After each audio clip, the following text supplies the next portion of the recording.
We are coming to you from the city beautiful Chicago, Illinois, where tonight WGN Sports on My 50 presents White Sox baseball. It's Jose Abreu, Avisail Garcia, Adam LaRoche and the Sox as they get set to butt heads with Jason Kipnis, Michael Brantley, Carlos Santana, and the Cleveland Indians. Hi, everybody, and welcome. With Steve Stone, I'm Ken Harrelson. Since we get set to bring you the first of this three-game set and the first of the seven-game homestand. We'll have three with these guys and finish it off Thursday, Friday, Saturday, and Sunday against the Kansas City Royals. So the Sox coming off that five-game road trip where we were 2-3. We split with these two guys in Cleveland, and we split with them because one of the reasons being is that Michael Brantley was not in the lineup. He is in the lineup tonight, and he means everything to this team. He's the best player, and how Michael Brantley goes, so goes the Tribe. Last year, he hit .327, 20 home runs, 97 driven in. He has a tremendous force both in the field and at bat. Factor in he can steal bases, and you see what he means to this team. Now, against the White Sox lifetime, he's been a good player, not a great one. Overall, he's becoming better and better with every passing year. And this is the guy now back in the lineup, and the Indians are hoping for big things. And tonight, last Wednesday's pitching matchup. Well, unfortunately, it didn't go very well for Johnny Danks and our Sox against young Trevor Bauer, who's a hard-throwing right-hander. As you can see, Johnny didn't get out of the fifth inning, and he gave up 4 earned runs. Bauer won the ball game. He's got 6 or 7 pitches. He's trying to establish a couple of them, but he's a most unusual right-hander, a former #1 draft pick of the Arizona Diamondbacks. And this is a guy that was traded over here, and now they're making the most of him. All right, sit back, relax, and strap it down. White Sox baseball coming your way.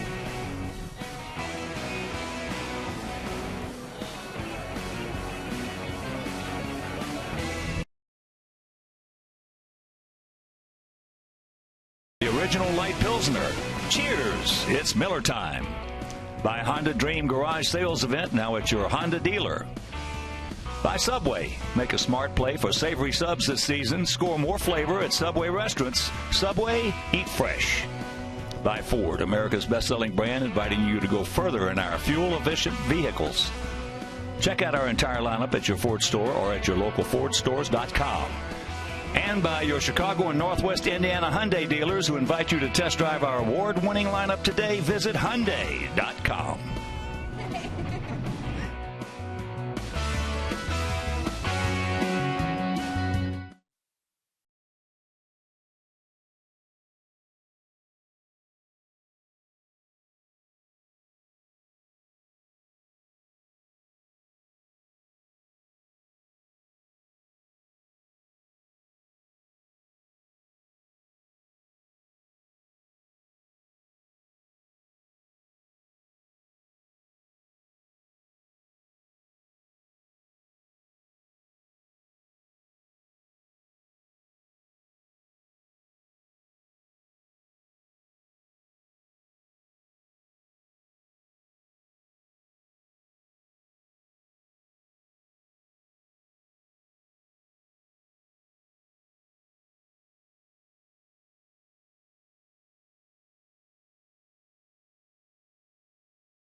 Welcome back to U.S. Cellular Field. The big news coming out of the ballpark today was the call-up of last summer's first-round draft pick, Carlos Rodon. Carlos met with the media earlier today and addressed a variety of subjects. Everything from his role on the team, his teammates, pitching inside, and his reaction to being here. It's a dream come true. the best way to answer it. I think the plan is just to be in the bullpen for now. Haven't really spoke much about it, and like you said, that's a conversation for down the road. You don't really get the chance to watch guys like Sale, Samardzija throw. I mean, not everybody gets to sit down and watch and get to watch them be in their element and pitch the way they do. I mean, I'm lucky I can call them my teammates and sit there and watch them and take notes from them. I mean, those guys are the best, especially Sale. Sale's one of the best left-handers, and I mean, that's a guy. I mean, I'd like to be just as good as him, maybe even better. And you can learn anything from just by watching him even play catch. But you got to be able to, got to go in there with authority and throw it hard. You can't be scared to hit him. That's a big thing. Throwing in is huge. So a lot of guys look out over the plate when you go in and you beat them. It's the best, and you got them thinking. Carlos Rodon, excited to be here and waiting for his first chance to make an impact with the White Sox. So stay tuned. We'll be back with tonight's lineup and first pitch after a break.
Xfinity, your home for the most live sports. Both teams come into action 4-7. 5.5 games in back of Detroit, who's in first place by 1 game over Kansas City. So let's take a look at how Terry Francona is going to line up his Indians for the game this evening. Jason Kipnis leading it off. Mike Aviles in center field, which is unusual for him. Michael Brantley back in the lineup, and the Indians are happy about that. Carlos Santana at first base. Ryan Rayburn, the Sox killer, is the DH. Then it's Jerry Sands, Lonnie Chisenhall, Brett Hayes, and Jose Ramirez rounding it out.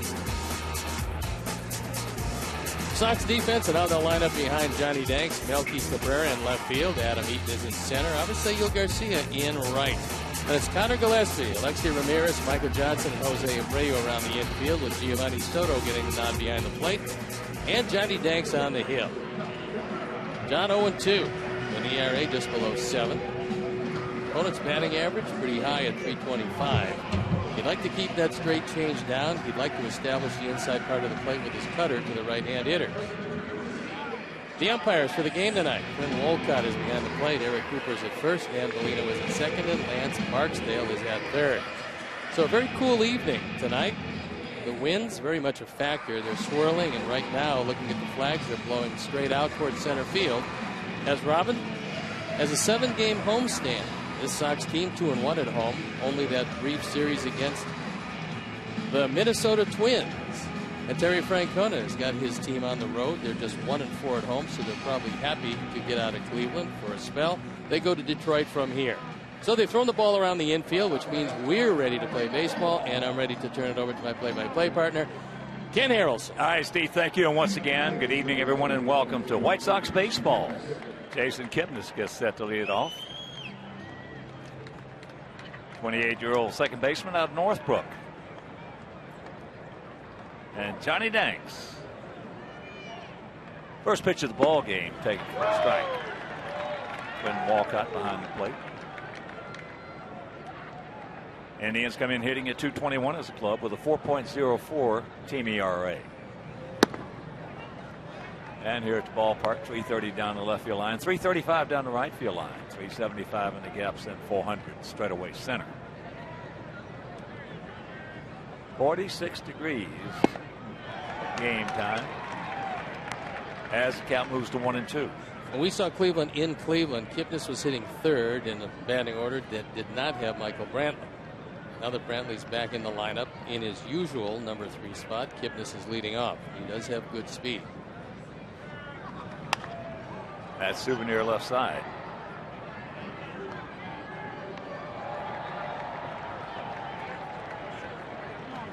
There's a look at Michael Brantley. He's had some back issues, liking him some in spring training and on into the season. Well, Johnny getting it and throwing it. 2 balls, 2 strikes. John is almost in a stretch position. Very quiet, just taking 1 step forward. Taking a little page out of David Price.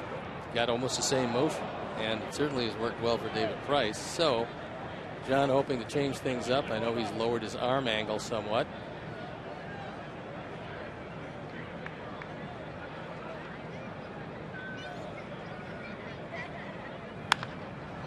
That's into left field. Can of corn. 1 down.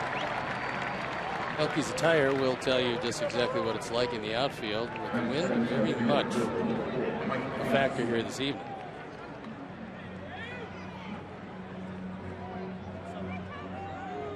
So here's Mike Aviles, center fielder. And this is where the Sox have to try to take advantage, because Aviles is an infielder by trade. Will play occasionally in left, but not in center. First pitch strike.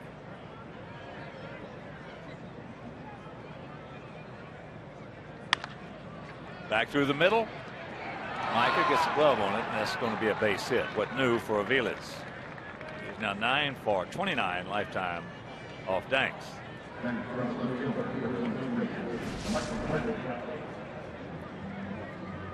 This one low and away, and Aviles takes it right back up the middle.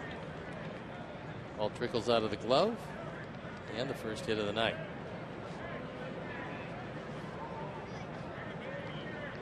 So here's Brantley, 5 for 25 lifetime off Johnny Danks.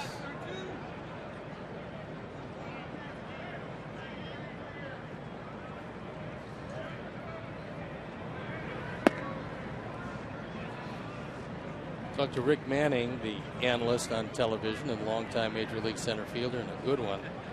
He said he hasn't noticed Brantley favoring his back at all. He said he's swinging just like he usually does, bending, running, doing everything. He feels he's entirely healthy. It's just a question of getting his rhythm back.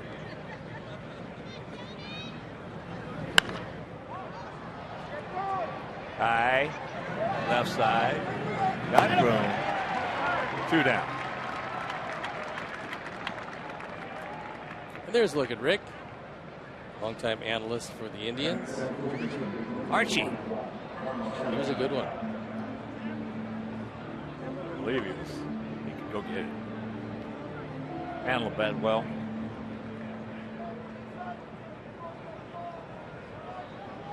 So here's the switch hitting first baseman, the cleanup hitter, Carlos Santana. Modified shift. But Micah Johnson right in the arm angle as he takes strike 1.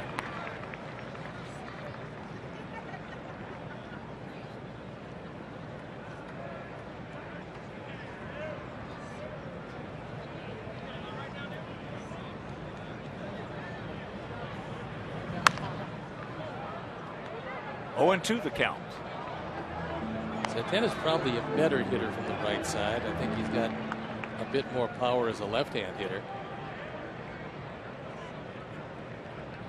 And who started as a catcher with the Dodgers organization, came over in a deal for Casey Blake. The Dodgers were in the pennant race. They gave up a young kid. That kid turned out to be a pretty good player in Carlos Santana.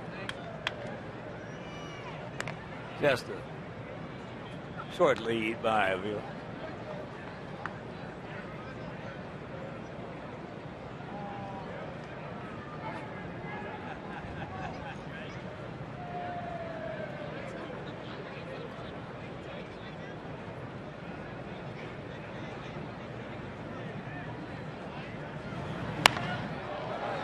That's into center field. We got a man there.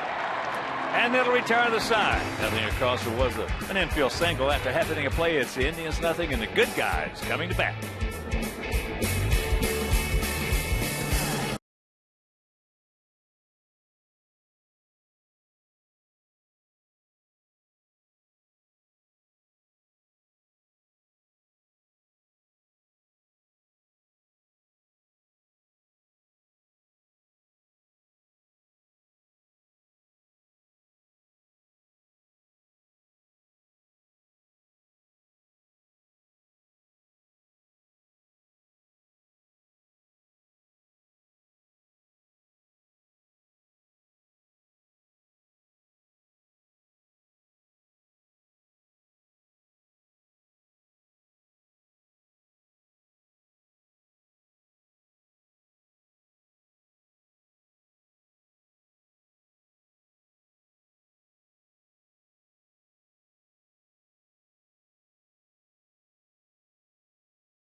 Tonight, Adam Eaton leading it off. Then it's Melky Cabrera, Jose Abreu with Adam LaRoche as the DH. Aviseo Garcia, Connor Gillespie, Alexei Ramirez, Giovanni Soto, and Micah Johnson rounding it out. The defense, now they'll line up behind Trevor Bauer. Bradley, Aviles, and Sands in the outfield with Chisenhall, Ramirez, Kipnis, and Santana in the infield. Brett Hayes getting a start behind the plate, and Trevor Bauer on the hill. He's 2-0 this year. This is his third start. Opponents hitting a paltry 100. He's got, by his own admission, 6 or 7 different pitches. Mickey Callaway, his pitching coach, said use the fastball and 1 or 2 others early, establish them, and then you can go to some of the other stuff. And before we show you our picks to click, you at home select yours as Adam Eaton takes up high. Well, you're not going to beat him on his soft stuff. Not unless he hangs it. Got a good curveball. You're not going to beat him on that. You got to beat him on his hard stuff. And you got to make him beat you on his soft stuff. That means he's got to get it over. What he will do occasionally is completely lose track of the plate.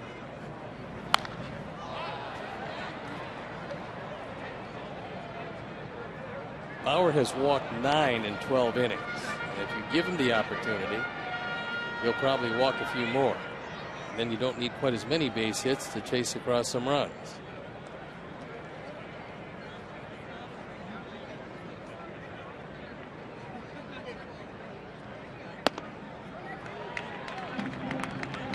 The approach is everything in baseball.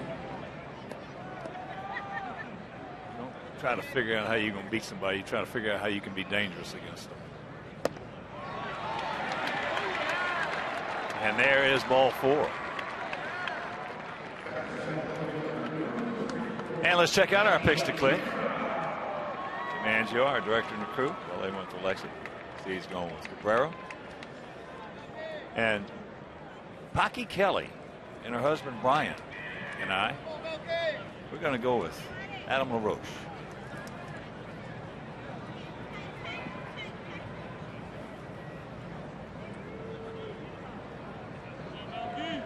Melky hitting at 261.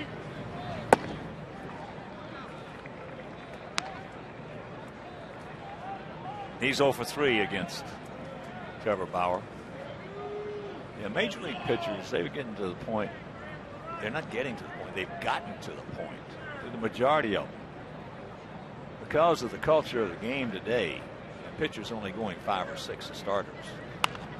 And then relying on that bullpen to come in if, in fact, they do have a lead to finish it off for them.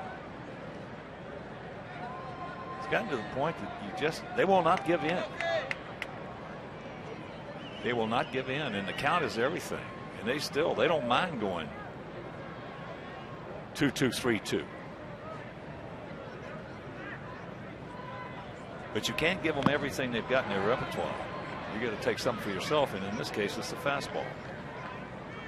That was a good straight change, and Melky went after some pitch that dipped low and out of the zone.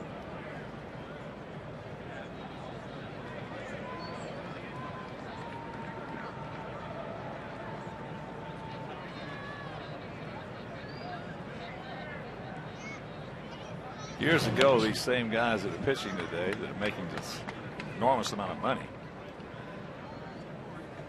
years ago they were called 5 and fly. Years ago, that was a very good technique if you had a strong bullpen. Get the lead and get out of there.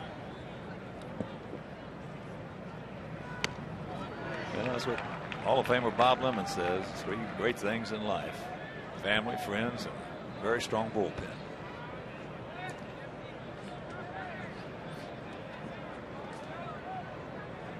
There you see Vince Coleman looking out at one of his proteges, Adam Eaton, getting a good lead at first. Well, he better check his outfielders too.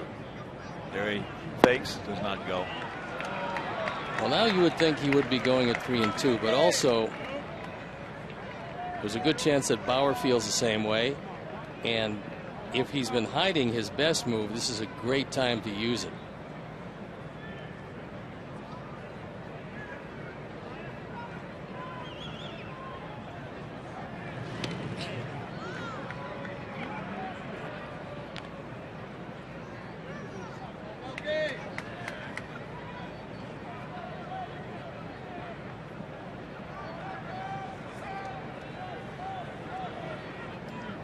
Go ahead and check those outfielders.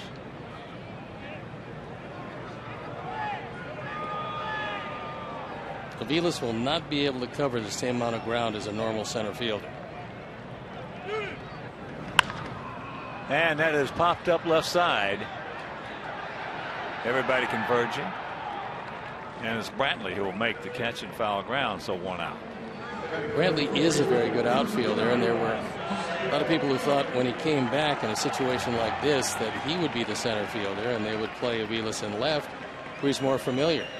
Brantley doesn't have the greatest arm around, but it's good and it's very accurate, which makes him very much a plus left fielder.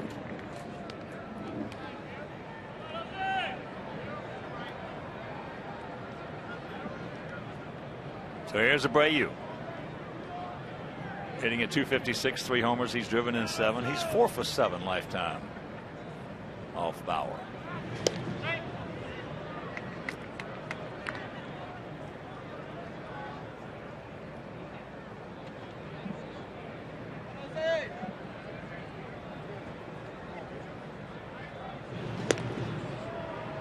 Getting a little closer at first base is Bauer very much concerned with Adam Eaton.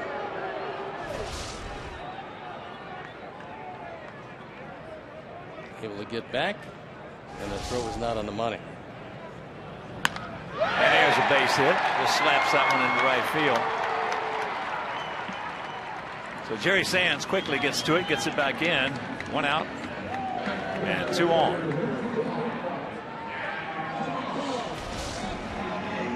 This is what Jose did a lot of in spring training. Bring the hands in, just dump it into right field.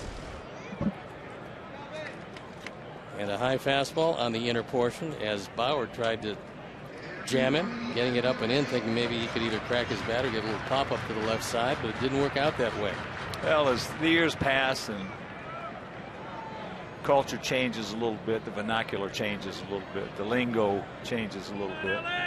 The same thing as guys talking about keeping the hands inside the ball today. It used to be hit with short arms. Yeah. It's just, it was that simple, hit with short arms. Well, you're also seeing what appears to be the finished product of a very young hitter. I mean, he came in the league last year and we were told that he had trouble with the inside pitch. Now we're seeing, yeah, he might have some trouble with it, except he takes it to right and usually gets base hits. What was the first thing we talked about last year when we started doing games in spring training? About Abreu. Yeah, so Roche can't get it. We talked a little about his defense and talked about the fact that he could handle seemingly every pitch. That he could take the inside pitch, hit it hard, and keep it fair. That was the first thing we talked about on how impressive he was. And that means hitting with short arms. And there's the run expectancy with runners at first and second and 1 out this season. Diamondbacks have scored 50% of the time, and that's pretty good.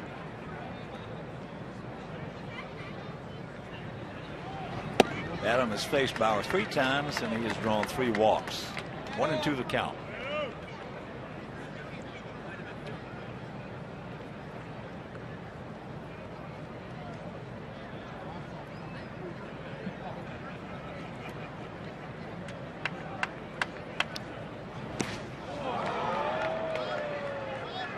Good stop by Hayes.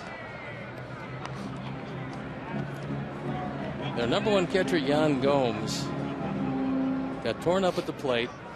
Probably lost for as much as 2 months, maybe more. The Indians aren't sure. Gomes, Silver Slugger Award winner last year, and a good one as you look at Terry Francona. That was a big loss for the Indians.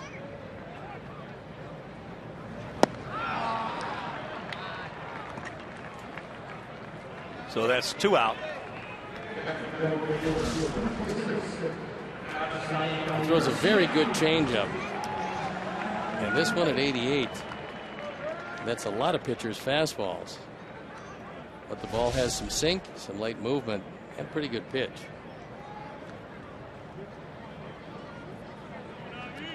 Here's Avi hitting at 286. A homer. He's driven in 3.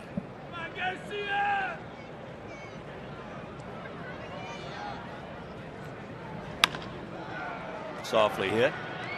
Ramirez up with it over to first, and that'll retire the side. So we have a mild threat. Get the leadoff man aboard. Strand 2, and after 1, no score.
There you see.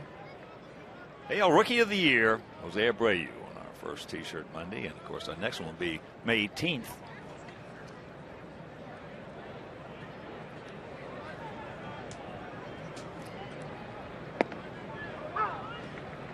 I love it when they give those T-shirts in big sizes. Most of the time, they're hard to get on.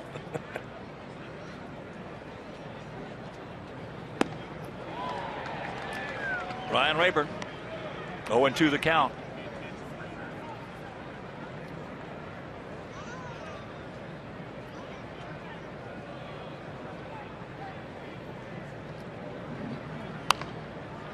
Out of play. For whatever reason, and you can never figure out why one guy does well against one team and not another. But his 76 runs batted in against the Sox, more than the next 3 of his top production teams. And that's pretty unusual that one guy would have that much success with one pitching staff, regardless of who's throwing for that staff. And there you see, career-wise, knocking at the door of 300 with 17 homers, 76 driven in, and 52 runs in 107 games. Those are pretty lofty numbers for a guy that doesn't play every day.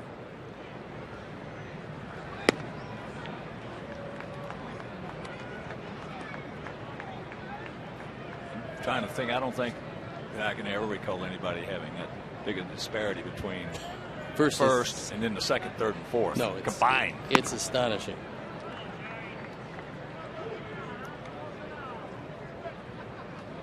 Two balls, two strikes to the 34-year-old veteran.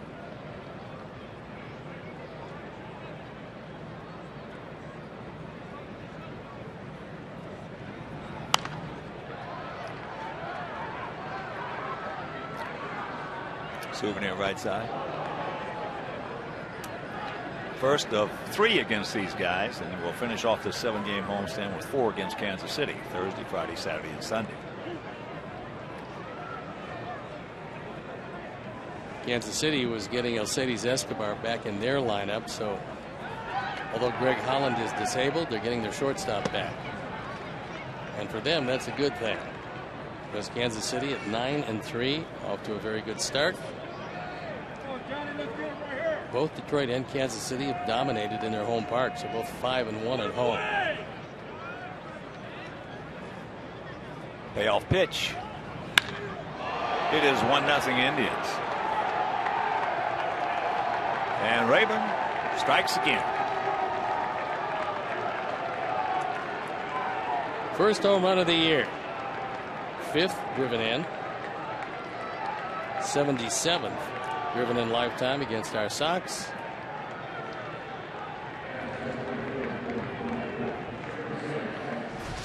He worked the count full, and on the 9th pitch of the at bat, he got one on the outer third and hit the daylights out of it. This was a no doubter. A blast. Especially on a 46-degree evening.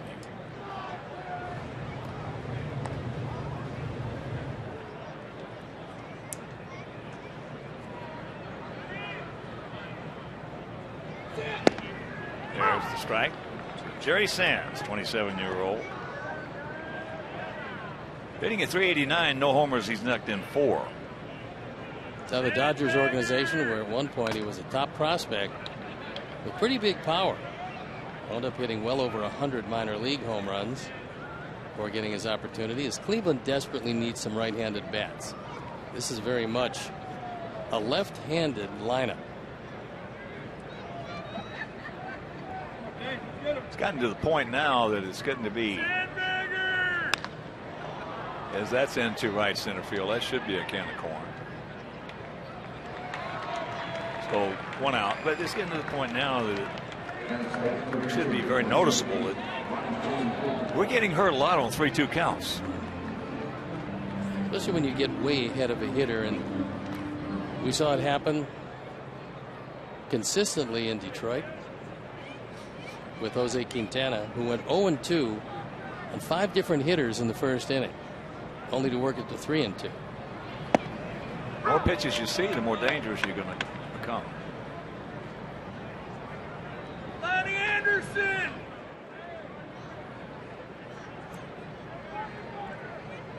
Chisenhall, he's hit Johnny pretty well. Got a big 2-run double against him last Wednesday in Cleveland. Last year the defense wasn't particularly good by Chisenhall, but he worked pretty hard at it. He's a lot better these days. All comes down to footwork and staying low at third. You have to have a good first step. You don't have to be fast. Where his big improvement came last year was offensively. He had a breakout year. Well, they drafted him #1, and they've been waiting for him to take control at third base. Last year, he showed why he was drafted #1. He was pretty good. Well, he's still 26 years old. He's going to be a good one.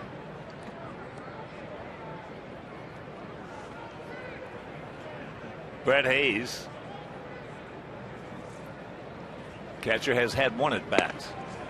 Takes first pitch strike.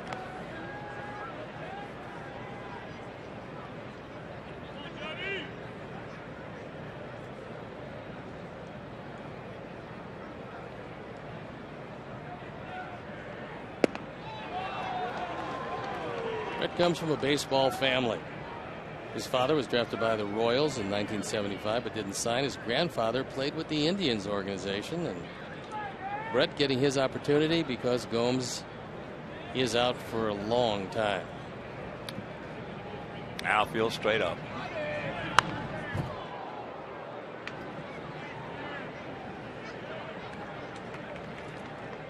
Yeah, when you get behind 0-2 or 1-2 and then work it full, especially off basically a two-pitch pitcher, which Johnny is, fastball change, gives a nice comfort feeling to the hitter. And when you're talking about a four-pitch pitcher, goes 3-2. He gone. But the 3-2 count got Johnny Danks on the homer by Rayburn, and they lead it 1-0.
Checking in an official White Sox MasterCard debit card.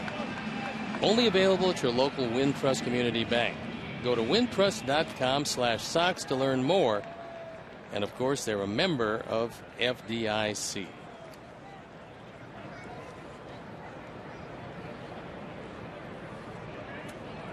Gillespie, Ramirez, and Giovanni Soto. Gillespie hitting at .222. No homers. He's driven in 2.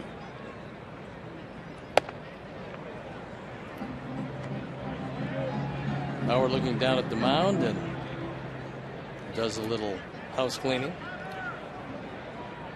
Sometimes, especially when your counterpart is a left-hander, where you plant your foot, it's a little chewed up.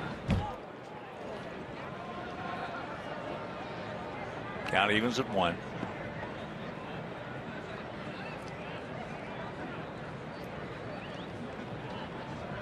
Now, the Indians' defense nowhere near what the Tigers did. The Tigers were in a radical shift against Connor, thinking he was going to pull just about everything.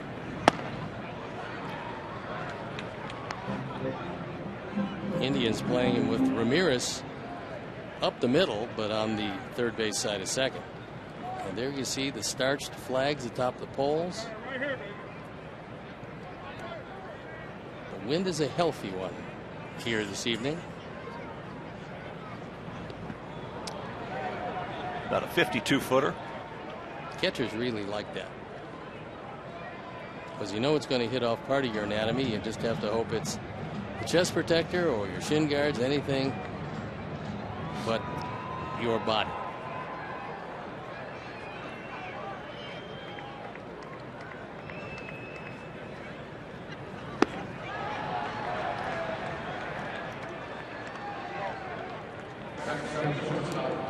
Enjoy the benefits of being a White Sox season ticket holder by purchasing a prorated 71-game full or a 23 or 4-game split season ticket plan. Great locations are available now, so don't miss out on the live action at U.S. Cellular Field this season. Packages begin during the week of May 5th. To purchase, you can view a full list of benefits, and you have to visit whitesox.com or call 312-674-1000 today. Alexei takes strike one. He's 2 for 4 off Trevor Bauer.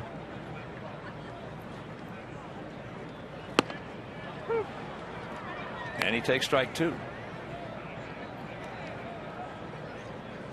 Now Connor had a fastball to hit. He's a good fastball hitter. Connor might be the best fastball hitter on this team. But when he gets it, he's got to put it in play. Finally fouled it back and then got him on the off speed. Our straight change is very good, especially when you contrast it with a good high fastball, because they're both coming out of the same spot. Well, his changeup adds another foot on his fastball. Hayes just went through 4 sets of signs and another 5 sets of signs.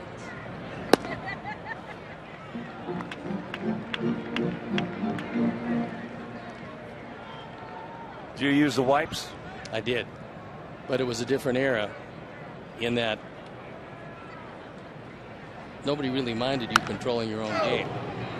And that's what wipes do. By wipes, what Hawk was referring to is you took your glove, and when you wiped it across the top of your uniform, you were adding 1 to the sign the catcher gave you. When you brushed it against your leg, you were subtracting. So if 2 is a curveball and you subtract 1, it moves to a fastball. And what that does is it stops the catcher from going through a complete set of signs every pitch. You see a 1, you add 2 to a curveball. You're just looking at it. He's giving you 1 sign, and then you're deciding with 1 or 2 wipes. But that has gone the way of the dodo bird, which is extinct. The Heine bird. They don't use it anymore. That's right. A lot of things in baseball have gone the way of the Heine bird. Now Bauer going out to do a little house cleaning as a rapper has gone across the infield. Well, it also kept a pitcher in his rhythm a lot better. You didn't have, yeah, you didn't have to wait. You set your own rhythm. Right. And a lot of times what will happen is you might like the sign, but you don't like the location, so we just threw it anyway and didn't look at the catcher's glove, just picked the spot you wanted to throw it to.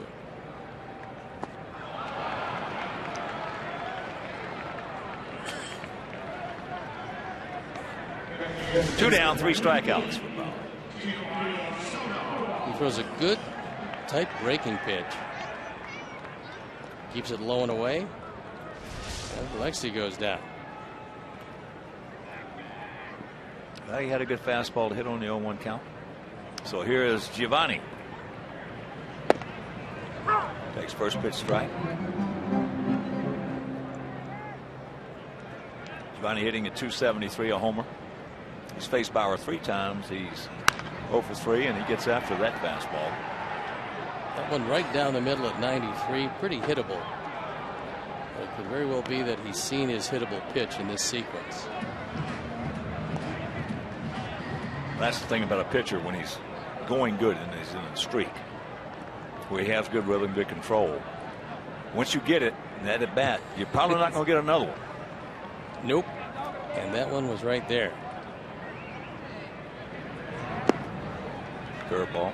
Yeah, when they get in their pitchers, when they get in their good rhythm, and they have their good control, you're probably going to go 0 for 4. That's the reason they win ball games. You can see why he was the 3rd pick in the country in the first round by the Diamondbacks. And another rapper comes out to torment Bauer. That one he'll just put in his pocket. Bauer seems to be a kindred spirit, so to speak. He's got a little of Mark the Bird Fidrich in him. In that he's throws harder, but he didn't have the sinker the Bird had. No, most unusual. Does things his own way. But the talent is there. That's obvious. It's the command of that talent, which, if he finds it, he's going to be a good one. That's what Mickey Callaway did. They let him come over, doing all the unusual things that he did as a member of the Diamondbacks, and then he fell on some hard times. Then they simplified his motion, and now the control has been better. So he strikes out the side, and we're into the third, trailing 1-0.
Ryan Rayburn's first homer of the year, and it was a bomb. They lead at 1-0, so it'll be Ramirez, and back to the top of the order with Kipnis and Aviles. 22-year-old shortstop. There's a good bunt. Can't outrun the baseball. Good play.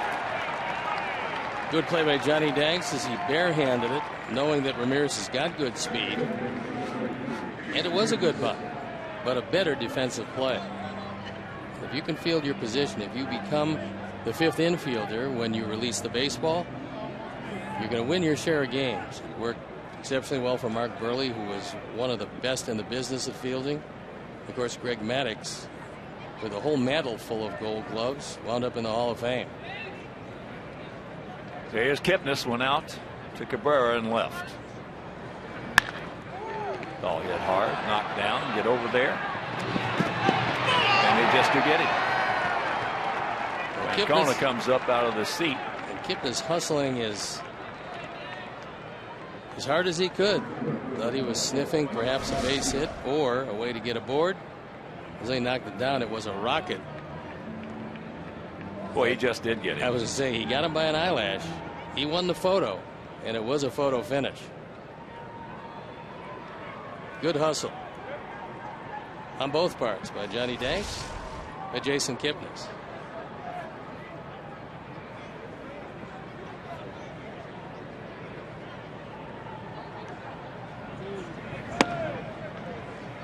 Aviles had that little infield single in the first inning.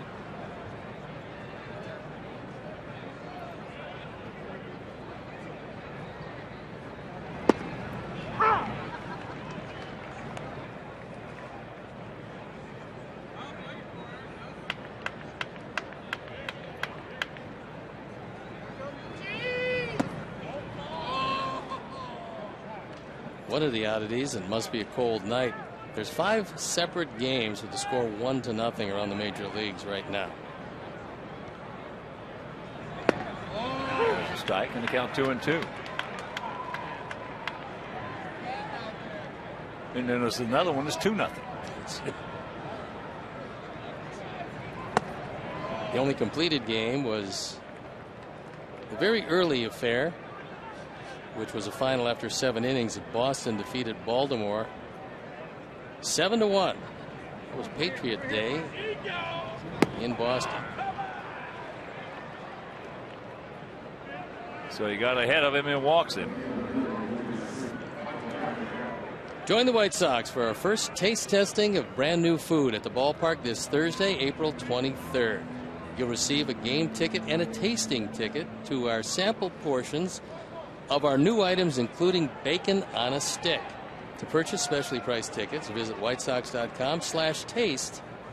And that is in our Miller Lite Extra Base. And there you look at what should be a great place to watch a game and some wonderful food to taste. Michael Brantley fouled out to third. Takes ball 1.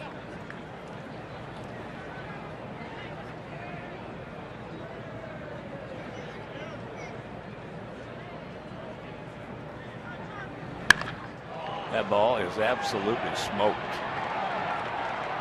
Got to get it back in. Hit the cutoff man. Double clutch now. Going to wave him home. And they don't get him at third, so it's 2-0. That double clutch cost us the run. I'm not sure what was on the mind of Avi right there, because if he gets the ball back in, there is no way in the world the run is going to score. But Michael Brantley means so much to this team. He drives in his 3rd run of the year.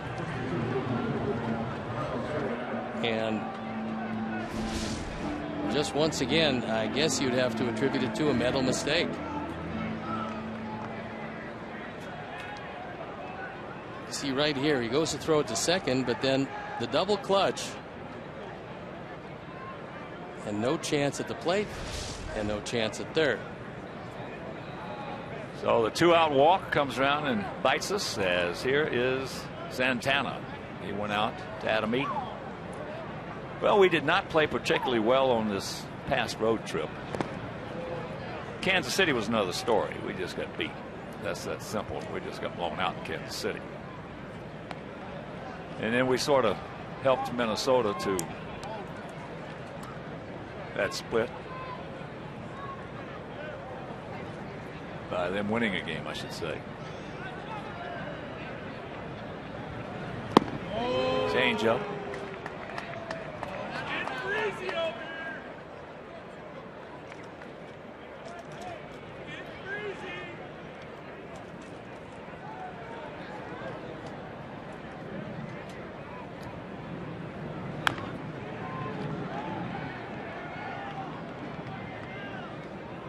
Sox infield playing Santana is a dead pull hitter.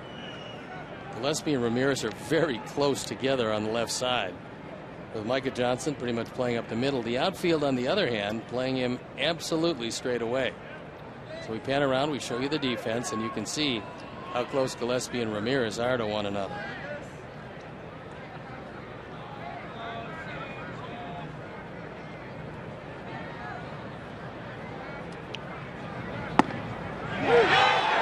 He knew it, but they come up with a gift run and they lead it 2-0.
Boston talking it over with Avi, and he's telling him if you get it back in, there's no way in the world Mike Sarbaugh, who's a third base coach, is going to send him. Well, that's what he's telling him. He's telling him you can't, in that place, you don't worry about the hitter, you worry about the runner. Yeah, so because you get it back in and hit that cutoff man. I was going to say, it's going to be a two-base hit anyway. Let's make sure that a good solid throw as quickly as he can gets back in, and then Sarbaugh holds him up, and Johnny Danks is able to pitch out of the inning. Micah Johnson.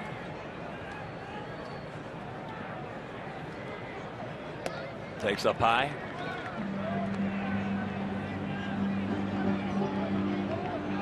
Bauer's had a most unusual evening so far. He's been pretty tough, but he hasn't thrown strikes with a fastball. And that's back through the middle, so good speed aboard and a good way to start, trailing 2-0.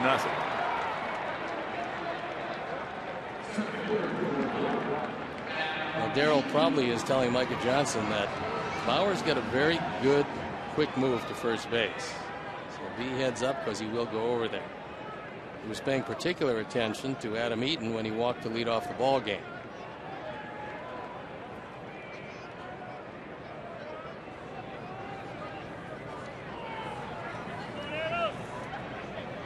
Adam.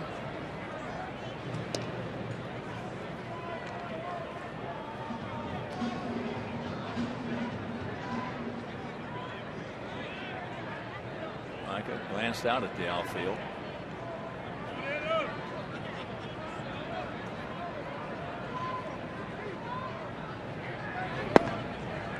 You youngsters out there, you get on first base. You don't have to have a stare down at the outfield. You can just glance out there. Just make sure you know in your own mind where they are at. So when that ball's hit, you have a good chance of getting a good jump.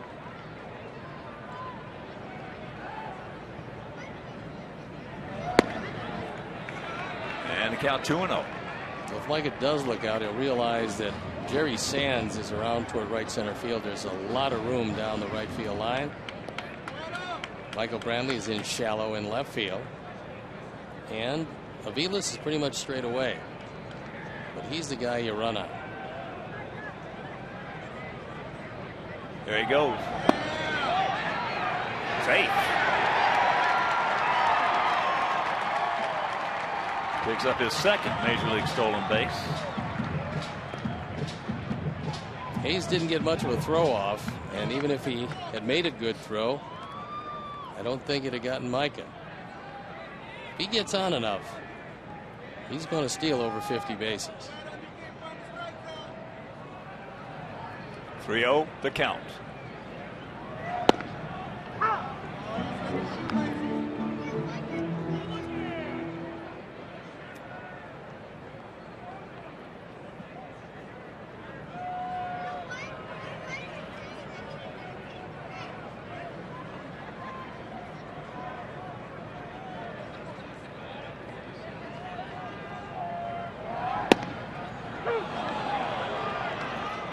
Good pitch. Full count. This one caught the inside corner. Hayes wants it away.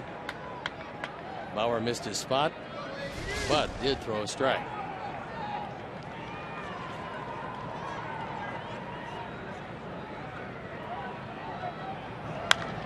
And that is out over our dugout. Souvenir.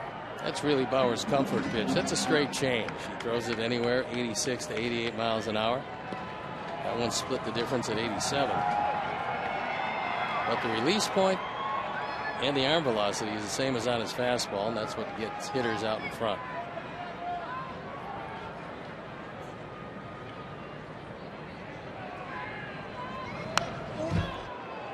He reached back.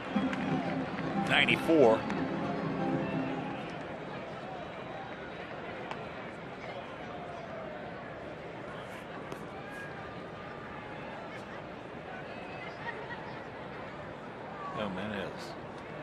Good arm.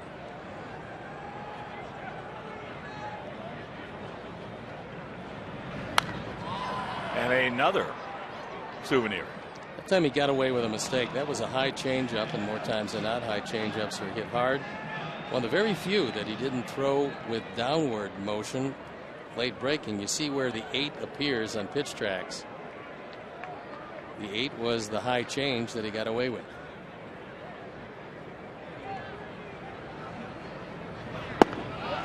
ball 4. So a good at bat by Adam. Now bring up Melky. He fouled out to his counterpart, Michael Brantley.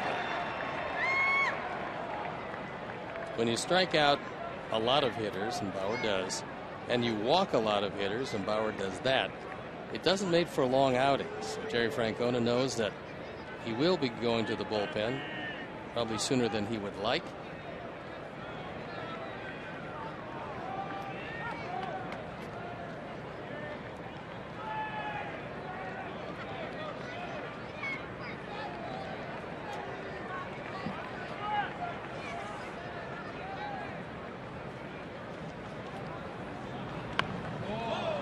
Just jabs at it. Not particularly good technique by Melky. And if you're just getting home, did not hear, Sox today, prior to the game, purchased a contract of Carlos Rodon from Charlotte. Reinstated Jake Petrichka from the 15-day disabled list. They placed Avi Guerra, right shoulder inflammation, on the DL, and designated right-handed pitcher Kyle Drabek for assignment. 0-2 the count. And Carlos is going to work out of the bullpen. At least for the time being, they're going to pick his spots. He's certainly happy to be here. And there's the number at Charlotte.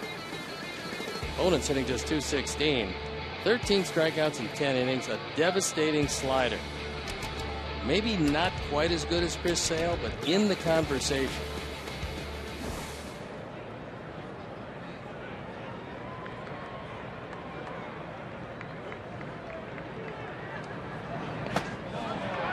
Ever gets to the point we can say he's got as good a changeup as Chris Sale, then we got something going. If he gets that, then he's going to win 20 games. He's been working on the change. One game he threw it exclusively in Arizona. Against the Dodgers, they only threw about 5 or 6 sliders. He went away from the slider because they figured the time before he threw too many against Kansas City when he struck out 9 in 4 innings. Well, I just think he was trying to prove a point as well. That's low. He did. Yeah, he went out fastball straight change and went through a pretty good lineup.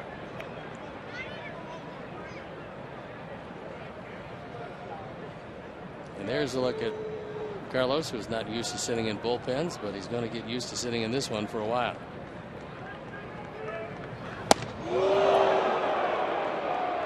Full count. Melky got his nose out of the way that time as that fastball sailed up and in. Good thing it wasn't me.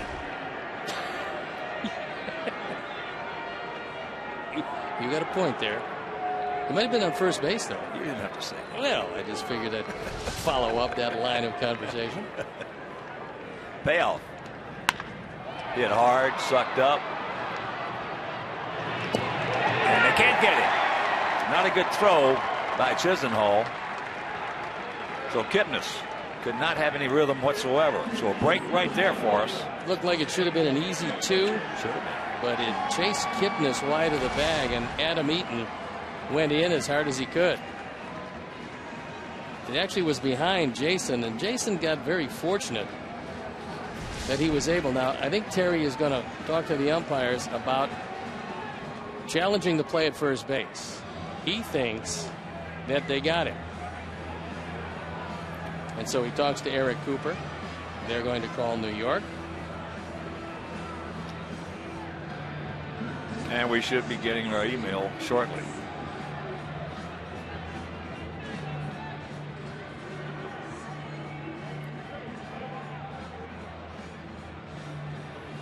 I think he's got a point there.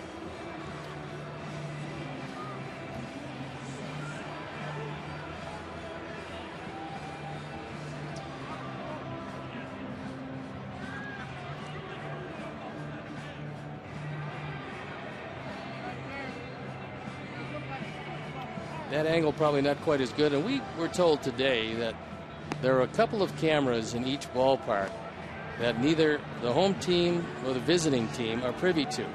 They're different angles on the play, only seen in New York and only seen after either an umpire appeal or a managerial challenge.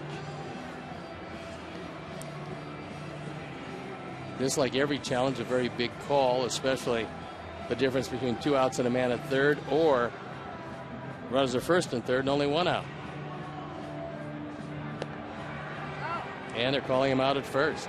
So Francona wins the challenge. So a terrific job by Jason Kipnis to take that bad throw and still make the tag and get it over to Santana. Jason is very fortunate that Adam Eaton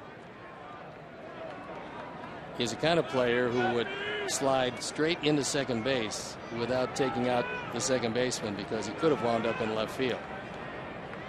He was absolutely defenseless on that throw. Big hat. Abreu had a soft single into right field his first trip.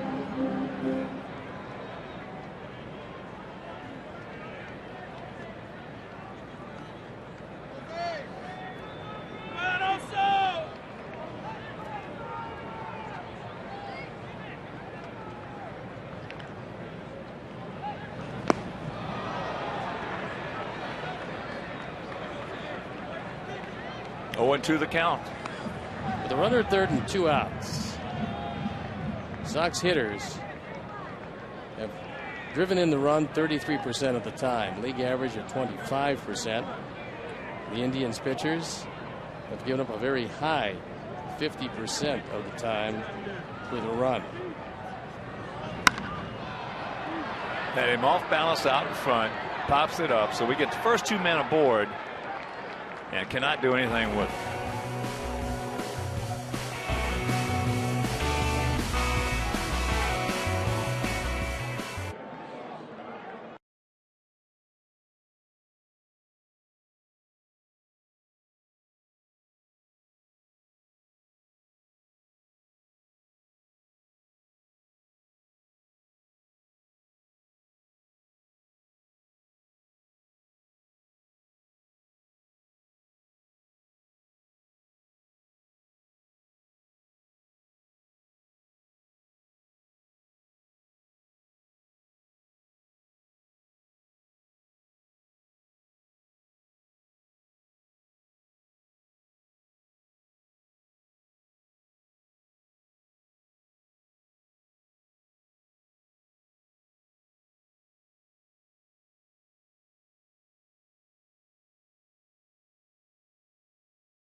Top of the 4th inning and a 2-0 Cleveland lead. We just had a couple of guys on, nobody out, and could not do anything with it. So here's Ryan Rayburn. Takes first pitch strike.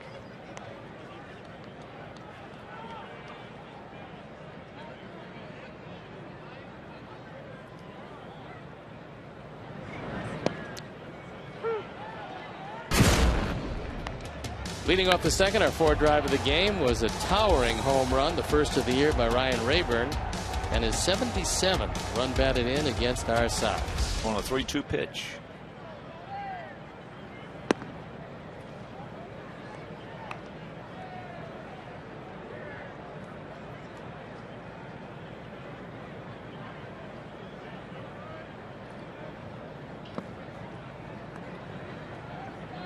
And those 5 1-0 games we told you about, there's only one still in place, and that's Pittsburgh 1-0 over the Cubs.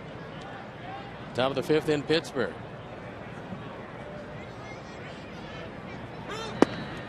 He gone.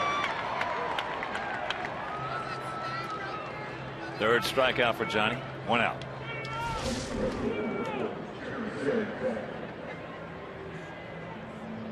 Looks like he was very much looking for a changeup.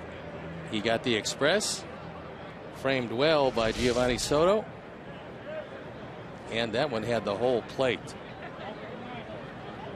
Sandman!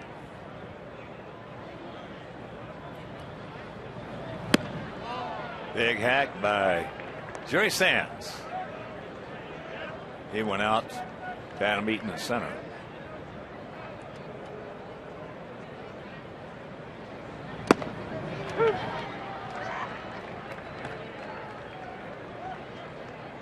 Get caught up there looking, Sandman!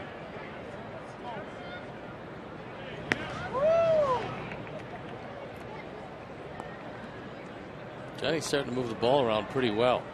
He's in pretty good rhythm. Yeah. He's getting it and throwing it, getting it and throwing it. And he's got a shorter motion, which means he's got less to worry about as far as arm coordination. Staying back, you don't have to worry about that because he's already back, just taking one little rocking step.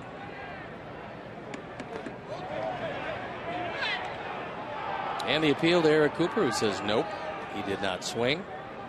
So the count goes full.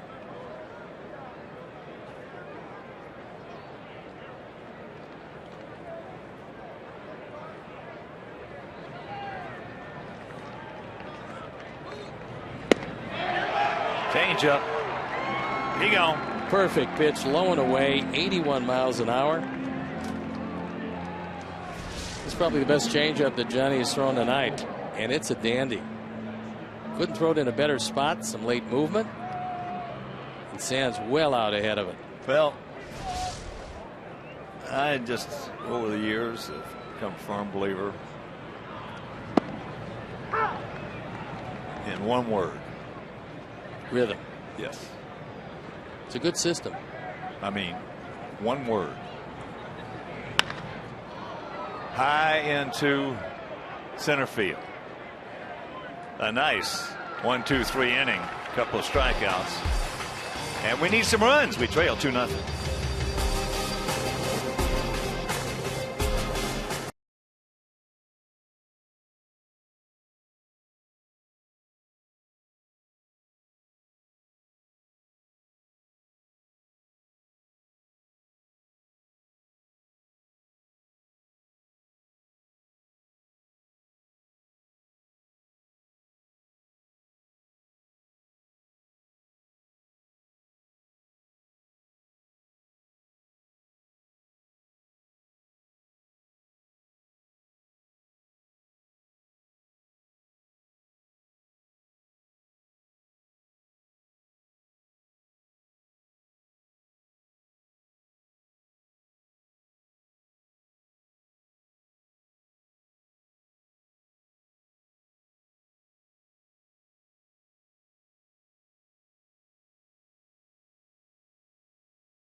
TV.com, sponsored by Jeff Vukovich.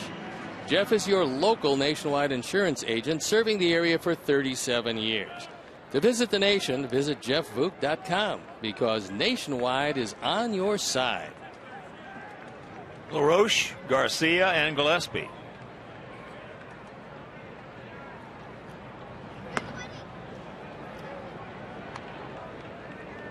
They are in a severe shift against Adam.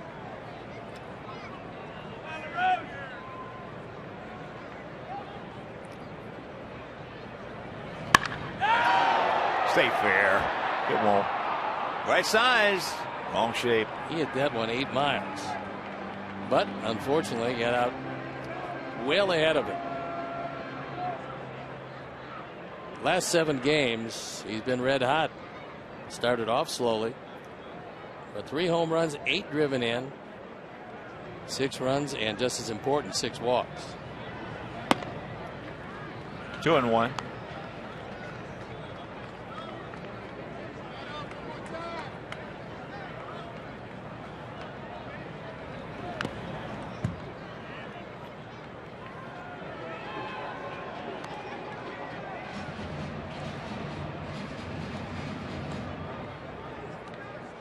Very chilly night at the ballpark, as you can see by the parkies.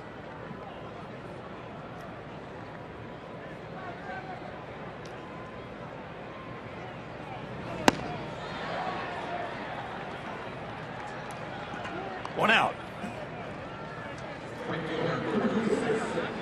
See the White Sox take on the Kansas City Royals on Friday, April 24th at 7:10. First 20,000 fans in attendance are going to receive a White Sox reusable tote bag presented by the MLB Network. Stay after the game for a post-game fireworks show presented by the aforementioned MLB Network. Purchase your tickets today by visiting whitesox.com/promos or calling 866-SOX-GAME. Ivy is 0 for 1, grounded out. So Ramirez at short. Out and around that one, and the count 0-2. Very sad day in Chicago. Our condolences to the family of Doug Buffone, Chicago legend, wonderful football player. Great member of the Score radio team, was just outstanding in his football coverage, and he passed away at the age of 71. Doug, just a wonderful man, and he will definitely be missed. 2 down. Ditto. He was a terrific guy. It's been a tough year for Chicago sports icons. Ernie Banks, Minnie Minoso, now Doug Buffone.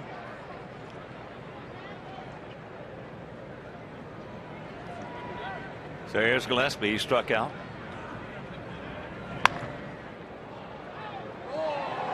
That went off the end of the bat and snared in the dugout. Adam Eaton made a nice play and now makes a friend. Young man with his glove and his Paul Konerko shirt.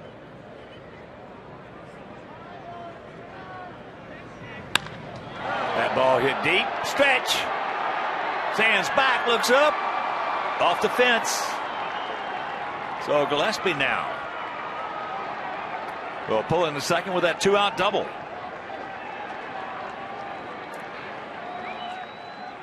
He caught that one out toward the end of the bat. Almost got it out of here. And on our Mazda replay, as you can see, it's just off the end of the bat. Didn't quite get all of it. Came about as close as you could come. And winds up in scoring position with 2 outs. For Alexei. Alexei struck out. 6 strikeouts for Trevor Bauer.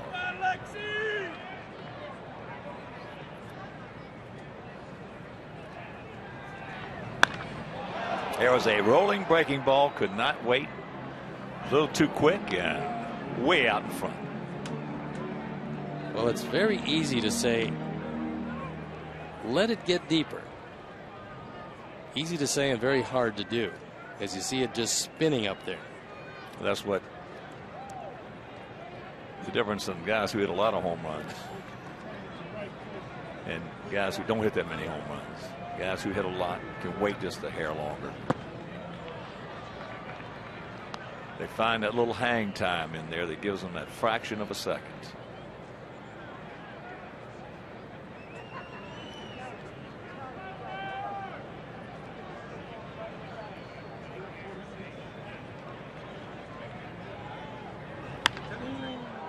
Flares that Fastball into the seats right side. So the count hangs at 1-2.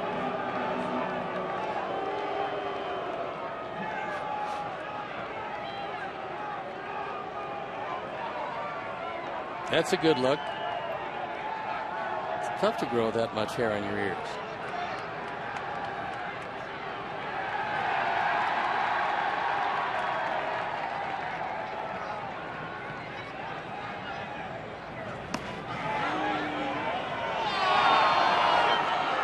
Cooper rings him up. Oh, man. All right, we trail it 2-0.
Top of the 5th inning.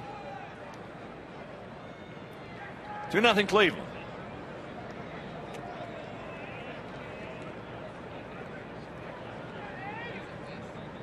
Brett Hayes, Jose Ramirez, and Jason Kipnis.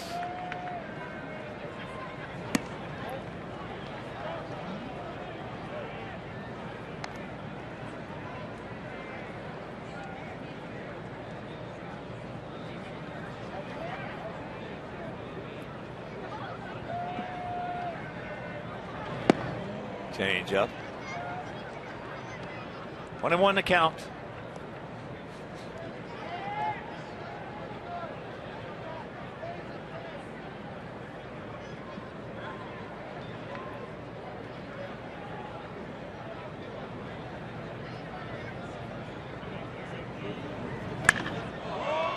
That ball hit high and deep.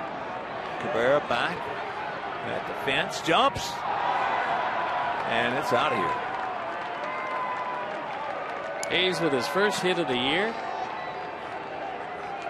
He just got it up in the wind, and it just kept on drifting until it finally drifted out of the ballpark. The second home run of the night. First hit, first run batted in, and that a changeup that John didn't get quite as low as he would have liked. So Hayes getting an opportunity because Gomes got hurt.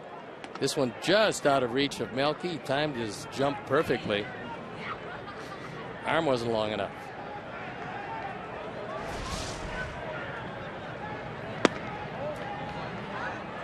Just off the corner.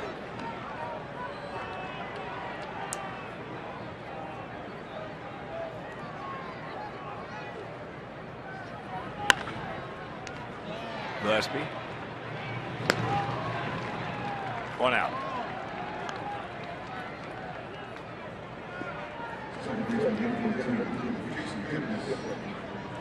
We didn't see Brett Hayes in Cleveland, but we're getting a good look at him now. We saw Roberto Perez, who probably will be catching more times than not, but Hayes getting his opportunity. He's making the most of it.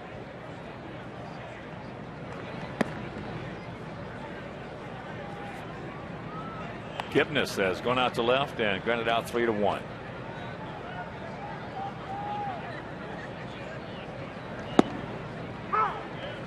Jason had an oblique problem last year, put him on the shelf for a while, and certainly was a down year. Hit 240, did not hit a home run in August or September. Very difficult for him to go through.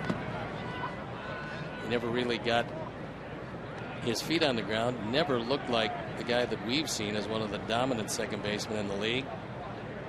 But by all indications, he is entirely healthy this year. And if that's the case, he is going to hit. High into left center field.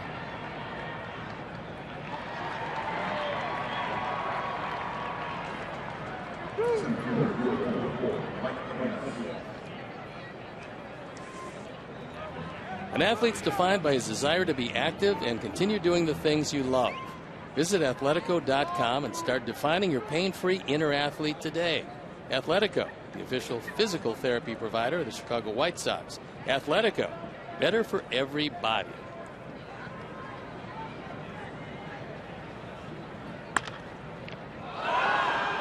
That's off Gillespie. Ball hit hard by Aviles.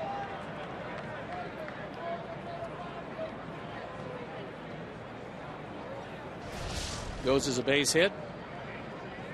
Like Aviles continues to do in a little smaller sense what Ryan Rayburn has always done in White Sox pitching.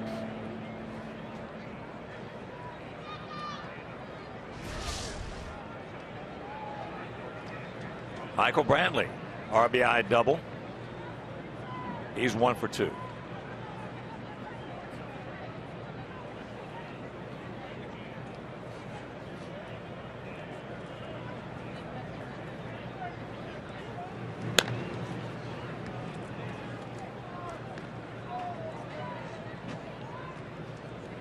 Each and every passing year, Michael Brantley gets better and better.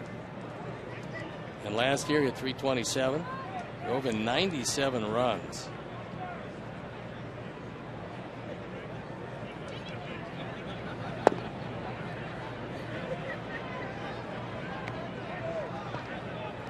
One ball, no strikes. Last 3 years, in fact, 288, 284, 327. The runs batted in have gone from 46 to 60 to 73 to 97.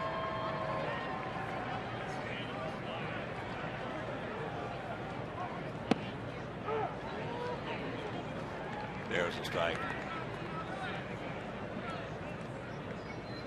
3 runs on 5 hits, no errors for their guys. No runs, 3 hits, no errors for our guys.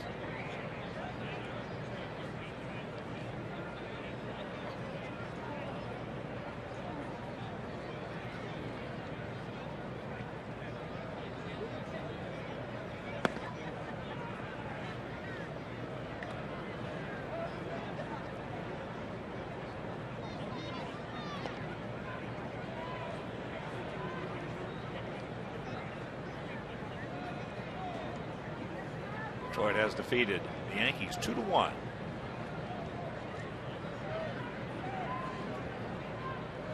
Soria came on to protect another lead.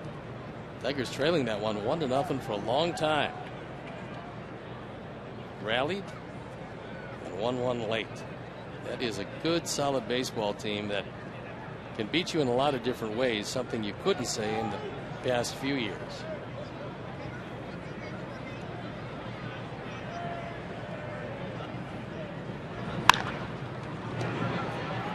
Steps on the bag, but the home run by Brett Hayes, his first hit of the season. We're halfway home, trailing 3-0.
Left field at U.S. Cellular Field. It's accessible from the 100, 300, or 500 levels, so young Sox fans can learn fundamentals from White Sox Training Academy coaches. The space features batting and pitching cages, base running areas, and more. It's all from Xfinity, your home for the most live sports. First pitch popped up. So Soto is down. 1 out.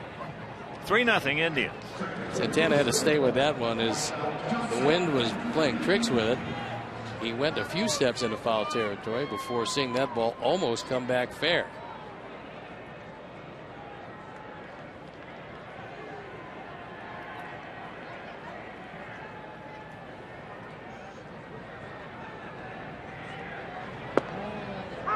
Micah, who singled up the middle, picked up a stolen base.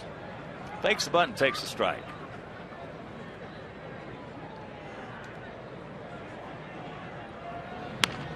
Ate him up inside. Quickly 2 gone.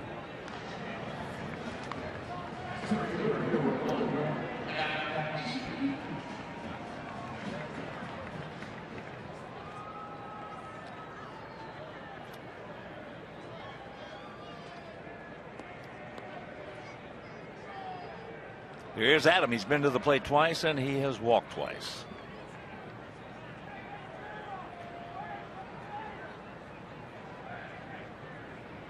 Let's go, Ian!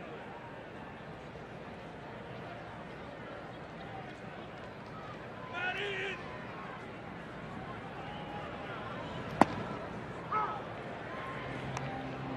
Takes that fastball for a strike.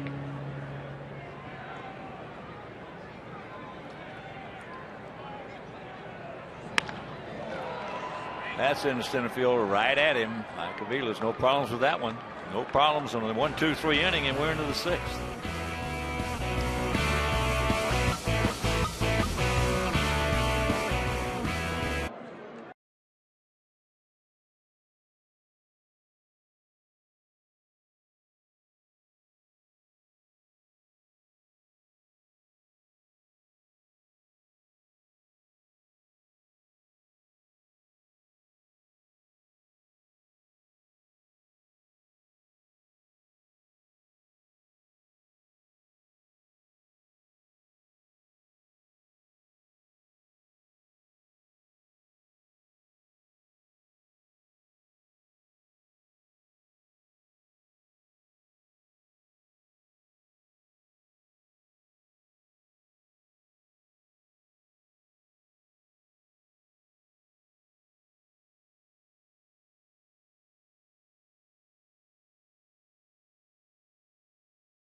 Top of the 6th inning in this 3-0 Cleveland lead. A couple of home runs. One by Ryan Rayburn, another by Brett Hayes. RBI double by Michael Brantley. We had one chance at the first 2 men aboard back in the 3rd inning. Couldn't do anything with it. Both of these teams have something in common, and that is that neither of them have hit the way they wanted to starting out this year. In fact, both of them at this point have scored exactly 38 runs. And if you were to ask either manager, Terry Francona or Robin Ventura, they will tell you that the lack of offense is kind of surprising on both aspects. Now, for the Indians, with Yan Gomes and Michael Brantley out, they have a reason. That's into right field. Short. So Santana's retired. He's 0 for 3. Well, everything in baseball is contagious. You know, it's just, we all know that. And there you see number 7, and that number 7 is the number of Al Rosen. Was an MVP in 1953, helped lead that 1954 team to 111 wins, which stood as a record for a long time.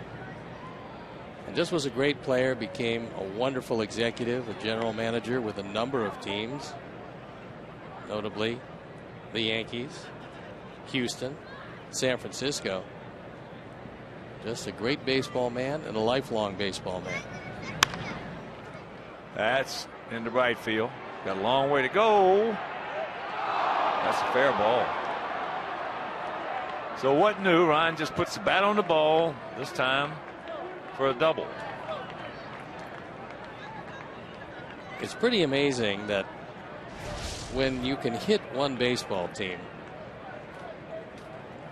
it doesn't really matter how hard you hit it, where you hit it.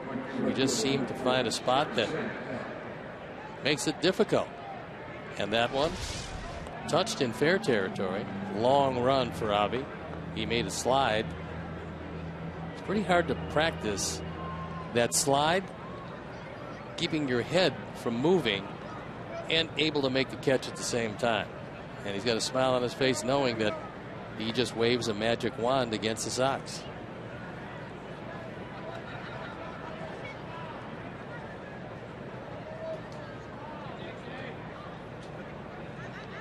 Jerry Sands has gone out to center and then struck out on a good changeup. Blocked nicely by Soto.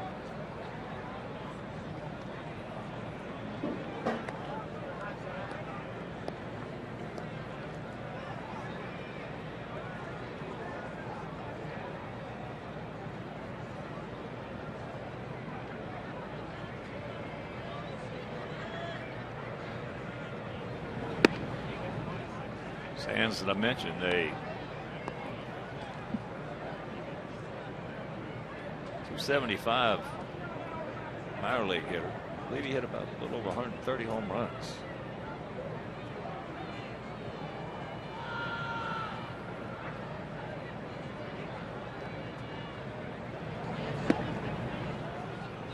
And for those of you that haven't heard the term, there's a lot of guys that they call 4A players, meaning guys that at times have dominated AAA, sometimes for long stretches, but they come to the major leagues and either from lack of opportunity or getting an opportunity and not making the most of it, they can't stick in the major leagues. And there is ball 4. So the second walk issued by Danks. And the bullpen up and going. Dan Jennings and Zach Putnam loosening in the pen.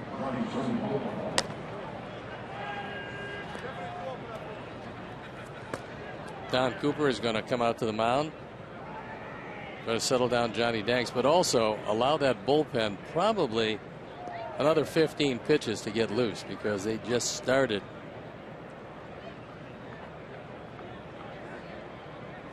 And he's had his say before Quinn Wolcott can come out and break it up. There you look at the numbers.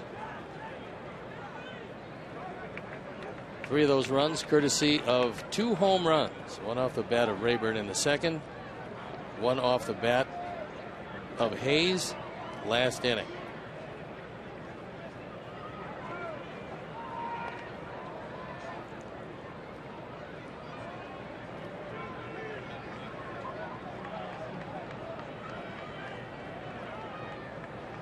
Round the heater!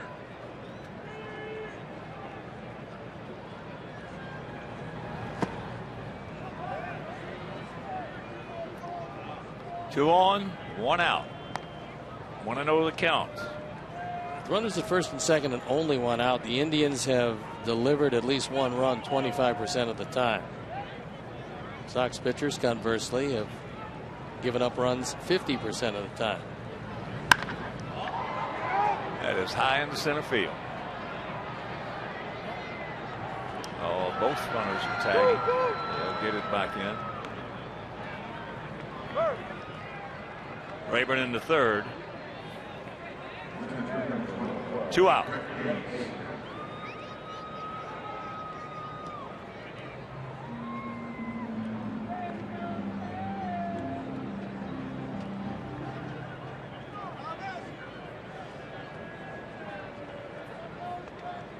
Giovanni Soto went through his set of signs on what he's going to do if Sands takes off. If he does, it's going to be an upset, as he doesn't have a whole lot of speed, but he is getting a pretty good lead at first base.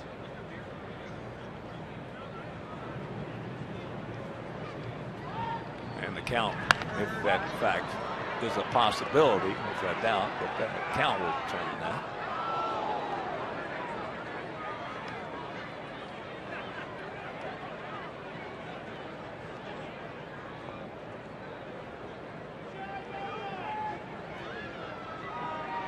Oh, and 1.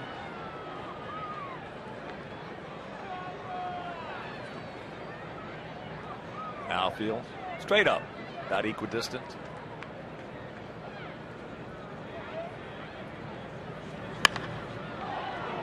And that's in the center field. We got a man there, and that'll retire the side. Have a mild threat, can't do anything with it, and we still trail it 3-0.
Uniform by pre-ordering a limited edition Paul Konerko Farewell to Our Friend book. This 50-page plus book is available for just $35, with all proceeds benefiting Chicago White Sox charities. For more information, visit whitesoxcharities.org/PKBooks. It'll be Cabrera, Abreu, LaRoche, Garcia, Gillespie, Ramirez, hopefully, and a couple more as we trail it 3-0 here in the bottom of the 6th inning.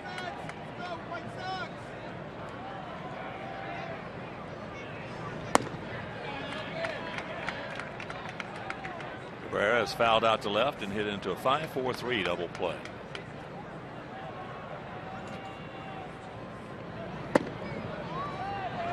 Two 2-0.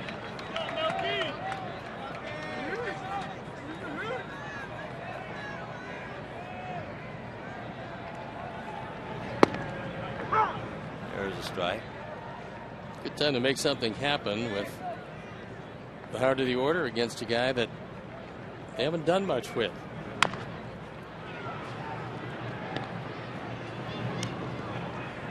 One out. Bring up Abreu, singled and popped to short.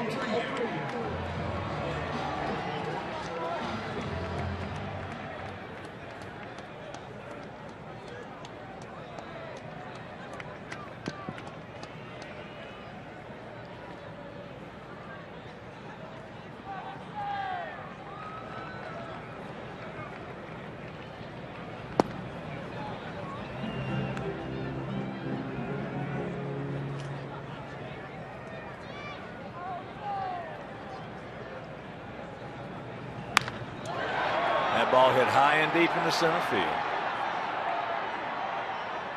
Back on the track. He just missed it. Whelan's had no problem with that one, as he had plenty of time to drift under a towering fly ball.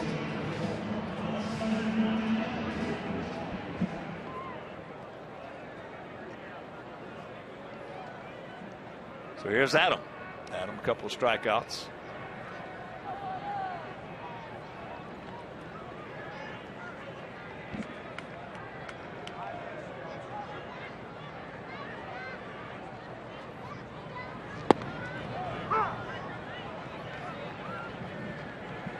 Adam questioning Quinn Wolcott on that call. It barely, if at all, had a piece of the strike zone. Quinn's had a pretty good game out of the plate. Adam might be one of the few that's looked back and even inquired about anything. 1-1 to count.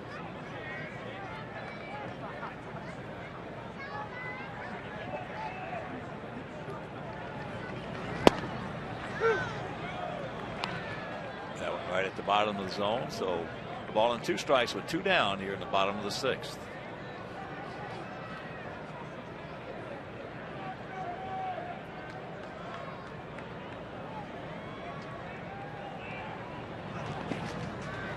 Think back what's happened in our first, now this is our 12th game.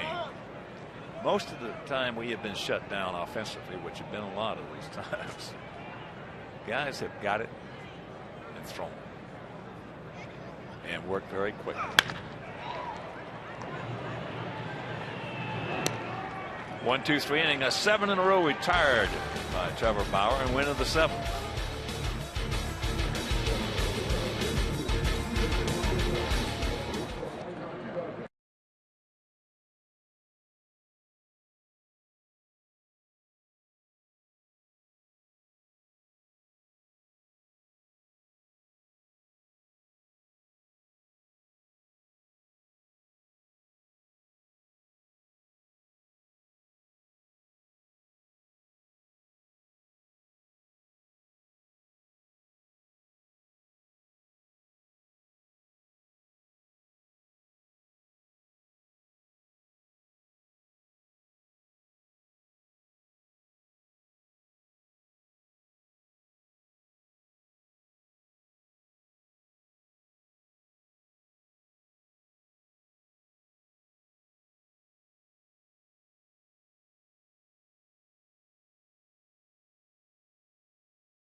The night is over for Johnny Danks, and he gives way to Dan Jennings. Jennings comes on for the 6th time, so he's been a busy man. His ERA a touch over 5. But opponents hitting .211, which is a good number. Unfortunately, when you have few appearances, you have 1 bad outing and you have a high ERA. But you look at the batting average against, and you can pretty much tell what kind of stuff a pitcher has. And Jennings been very good out of the bullpen. Yes, he has. And I'll tell you what, if Johnny Danks stays right where he was tonight, he's going to win a lot of ball games for us this year. I thought the ball came out of his hand very well tonight. He got a good rhythm. He got it and threw it. Made a couple of mistakes, sure, but I mean, you're going to make mistakes.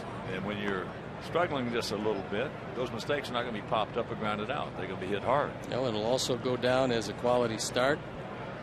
Unfortunately, he will leave trailing 3-0. Listen, if he just stays right there, he's going to be all right. This team has always been tough on John, so it was a good outing for him. He came in 5-12 against his team with an ERA up over 5 and threw the ball pretty well. But when you get no runs and there's no margin for error, there's not much you can do. One of those runs was a gift. Yeah, it did, was. however, give up the 2 home runs, but you know, solo shots are going to happen.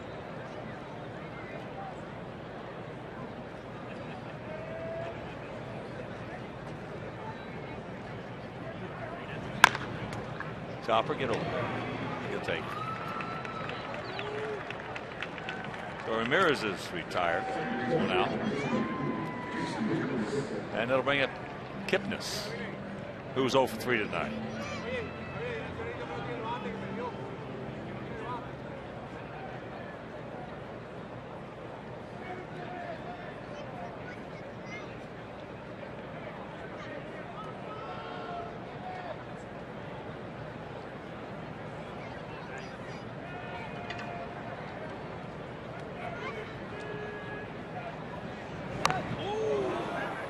Looked like he was trying to bunt that one. He was. And unfortunately for him, that ball just followed him up the line and he breathes a sigh of relief. When you're going to drag one, and he was trying to do that, you don't expect the ball to follow you. Fortunately, the bat got the entire baseball and not him.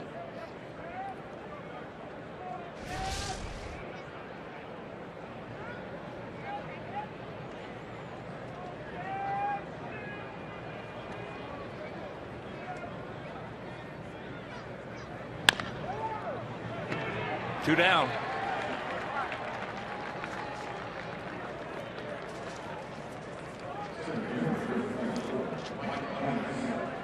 Hey, White Sox fans, your official team store, the Chicago Sports Depot, features the latest in Sox apparel and souvenirs. Stop by the Chicago Sports Depot to get your 1983 Sox merchandise and support your favorite home teams. Call 312-674-5SOX for more information, or visit chicagosportsdepot.com. Mike Aviles had an infield single, a walk, another infield single, but that one was hit hard. He also has scored.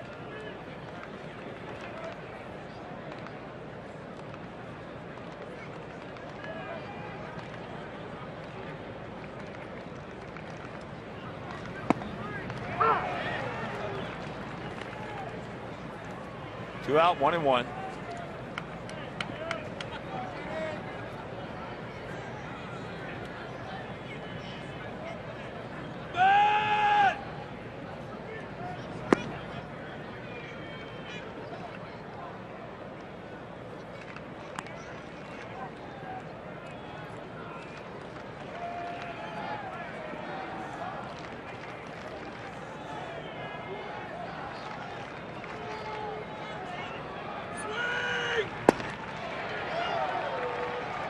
Count evens. 2 balls, 2 strikes, 2 out. Here in the top of the 7th. 3-6-0 for them, 0-3-0 for us.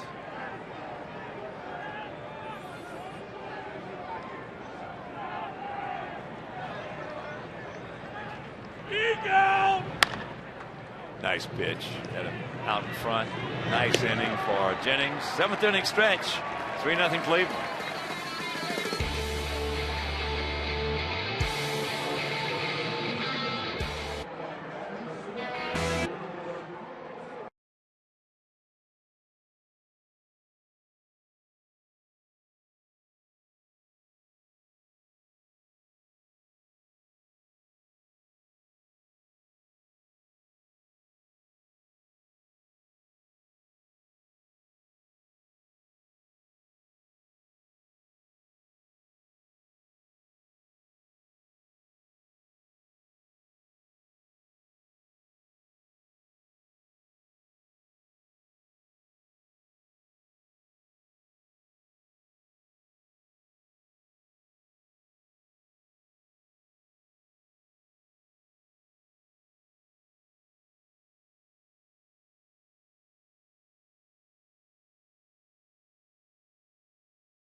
Bauer has had a nice rhythm all evening. He has got it, and he has thrown it in a hurry.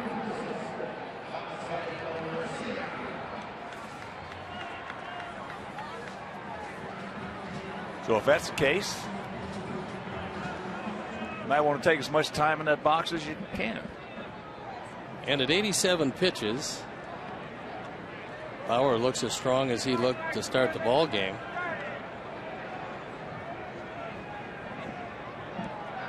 So it looks like the bullpen's starting to stir for the first time.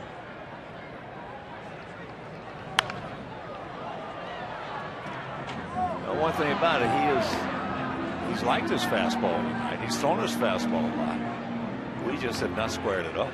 Now he's used the fastball to get a hit, and then he's gone to the changeup and the curveball, and that curveball has been devastating tonight, as has the straight change. He hasn't made too many mistakes. Well, he's made a couple of mistakes with the curveball and got away with it. Not many, but a few. Walked only 2 and fanned 7. And for a guy that came in 12 innings with 9 walks, he has shown, for him, unusually good control.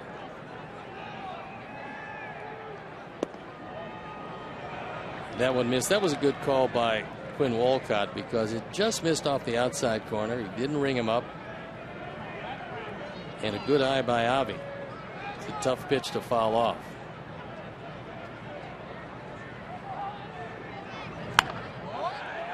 There's a curveball just muscled into right field. He got that one up. Well, that was a mistake by Bauer in that Hayes wanted it outside. Take a look again. He wants it outside, and this one hangs inside. Now, Avi didn't get a whole lot of it. Caught it off the end of the bat, but the fact that it was inside and not away allowed him to just guide it into right field. Good way to start the 7th. Here's Gillespie.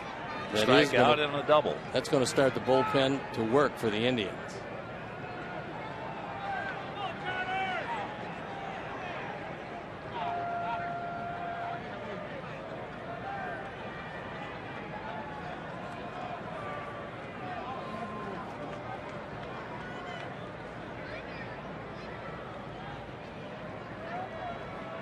He's got a good move, so he's got a short lead.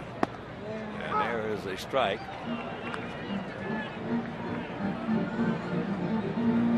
Nick Hagedorn loosening up in the bullpen.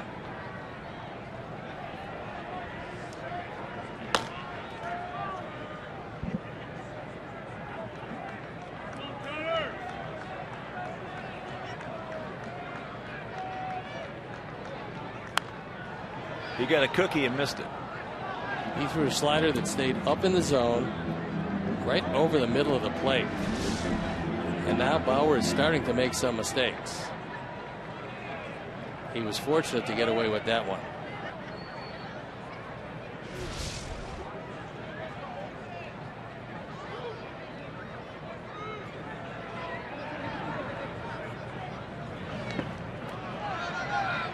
Nice block by Hayes. That one could have easily have gone to the screen.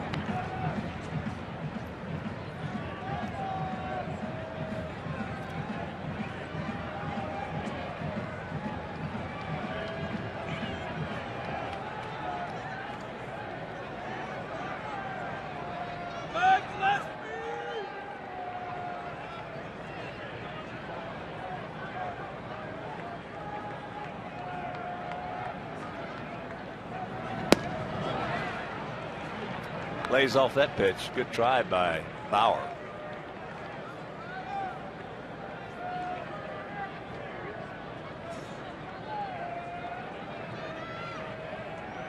Outfield slightly to the right. Gap out there in left center if he can find it. Or better yet, just put it in those seats right over that right field bullpen. That's in the left. Brandley. One out.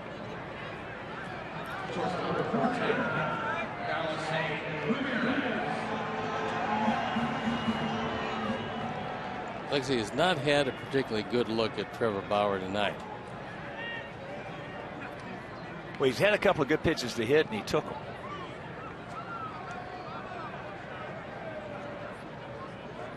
Sometimes you just don't pick up the ball off a certain guy, and it's tough to pull that trigger.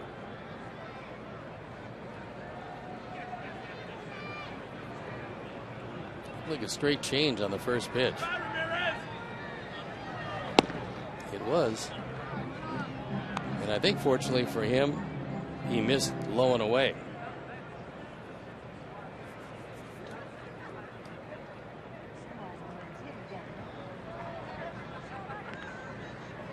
One on, one out.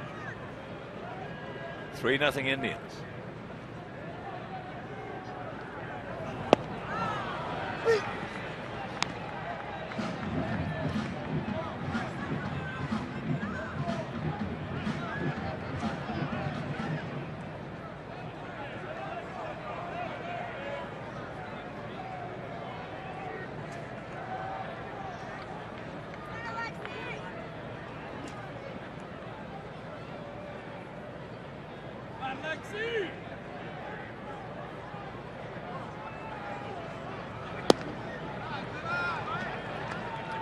Advantage goes to Alexei. He's averaging 6 innings per start. He's gone 6 1/3 here tonight, and he's just about ready to deliver pitch 101. Come on, Lexi, knock one out of here.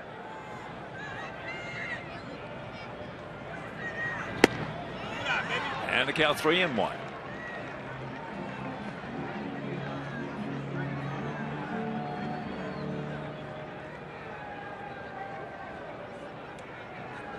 Just 5 pitches in the 5th to help him to get into the 7th.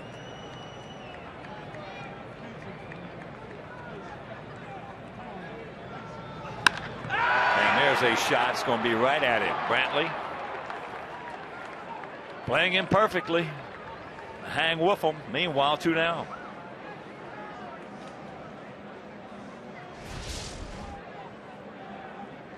He hits this one right on the button. It's a fastball down the middle.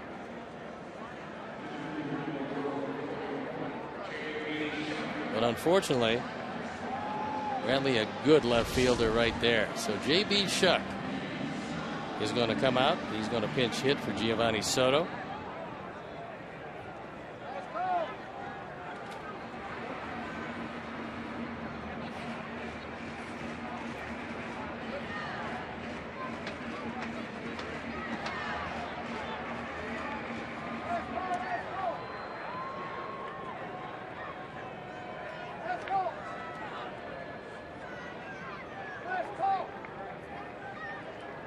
Come on, JB, we need you, buddy.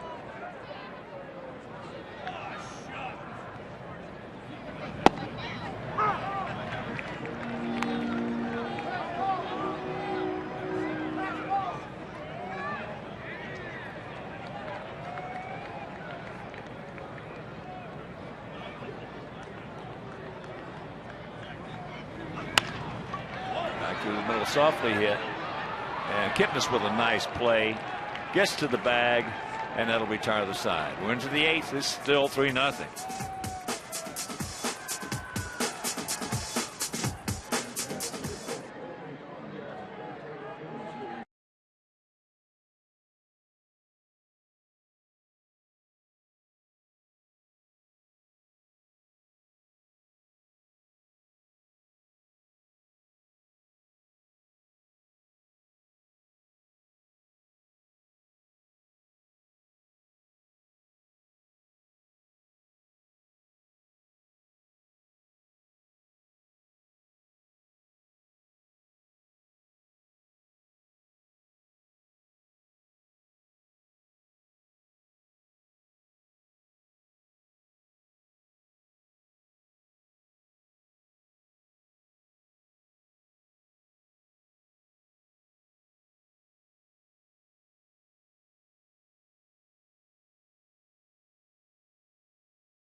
in the top of the 8th inning. He's 1 for 3 with an RBI double coming back in the 3rd. 3-6-0 for them, 0-4-0 for us. Yes, there's a breaking ball strike.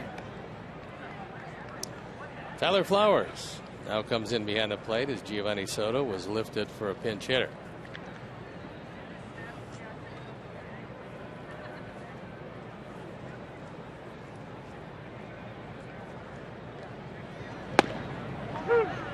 And that fastball very quickly, 0-2.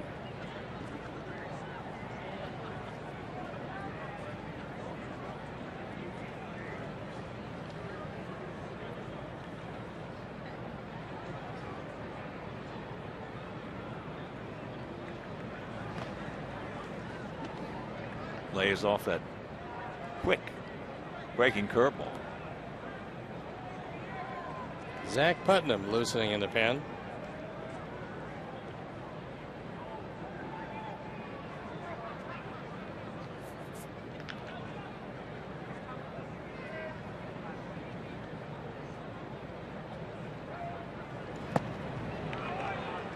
He gone. Our Honda game summary. Trevor Bauer went 7 innings, gave up 4 hits, but no runs. The big factor, only 2 walks. And Brett Hayes for the solo home run in the 5th, his first hit of the season. It's a 3-0 game. It's been an errorless game. And that's a Honda game summary brought to you by the Honda Dream Garage Sales Event. Now at your Honda dealer. Carlos Santana has gone out to center. He's struck out and he's gone out to right. Takes first pitch strike.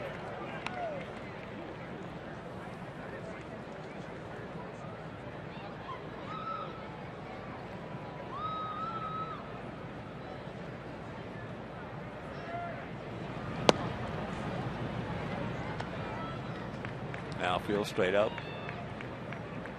Spread out about equidistance. Just tuning in, it's a couple of home runs, one by Rayburn, one by Hayes. A gift run we gave him. Back in the 3rd, Johnny Danks pitched well and threw the ball well. He was in a good rhythm, get it and throw it rhythm.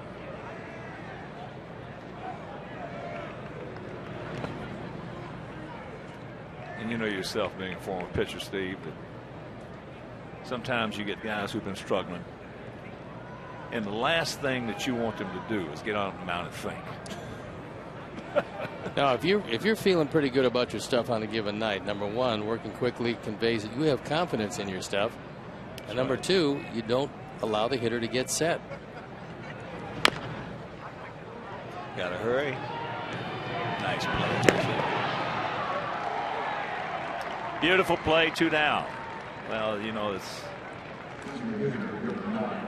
hitters don't like pitchers to get it and throw it.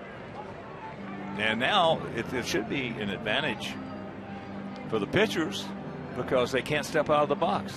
And there's one other advantage that it's not talked about a lot, but certainly if you were to talk to any of the defenders behind a pitcher that works quickly or one that works slowly, they will tell you they'll make better plays, they'll be on their toes.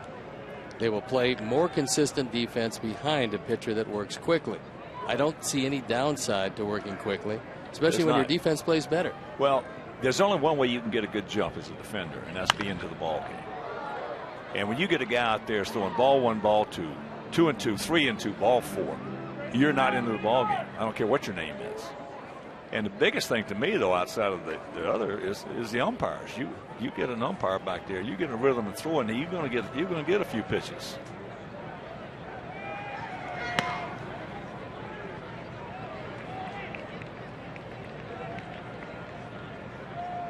Well, let's see if Jennings, who's throwing particularly well tonight, can retire one of the great villains as far as Sox pitching staff is concerned, Ryan Rayburn. Yeah, he had that bloop double in the 6th. Long home run, though, his first time up. And Jennings, we have not seen him with anything but good stuff since the season started. He's thrown it very well.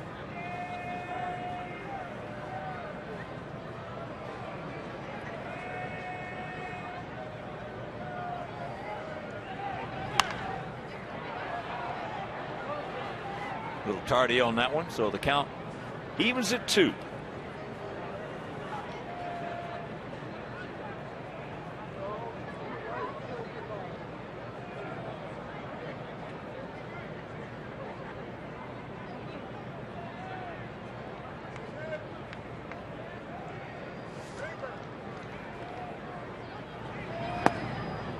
Lays off that one.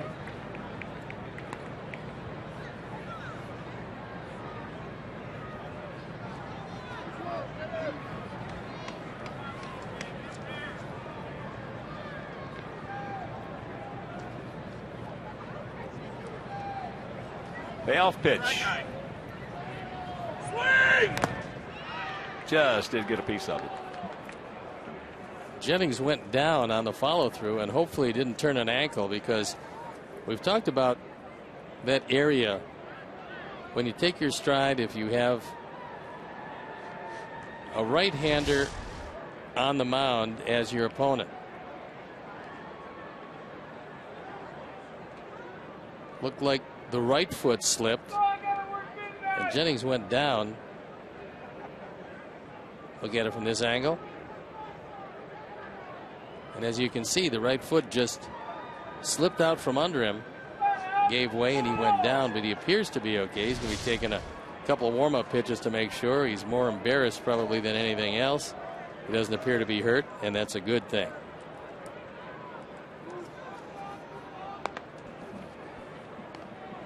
He says he's okay.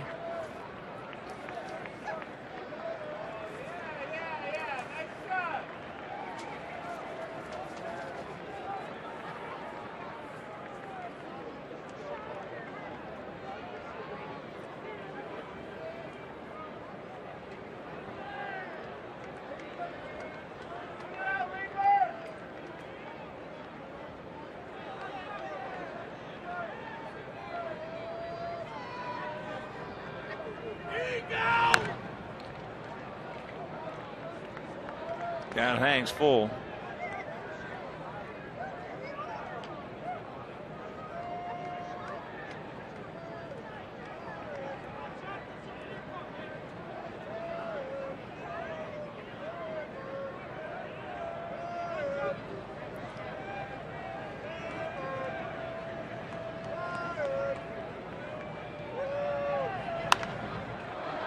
And another souvenir right side. Well, I don't know if Baltimore misses Nelson Cruz, but I know that Seattle is awfully happy to have it. He's hit 8 home runs. He's driven in 14. 2 behind Adam Jones, who's leading the league in hitting. We're going to see Jones on the next road trip as we go to Baltimore. Adam Jones has had a magnificent start, as has Nelson Cruz.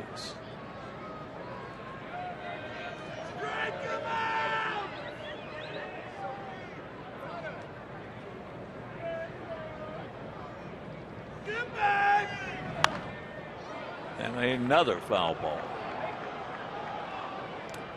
Well, Seattle 5-7, so somebody's got to start helping Nelson out a little bit. He's hitting the daylights out of him. It hasn't been for lack of whatever he's done. A protracted at bat by the battling Ryan Rayburn. The 10th pitch forthcoming.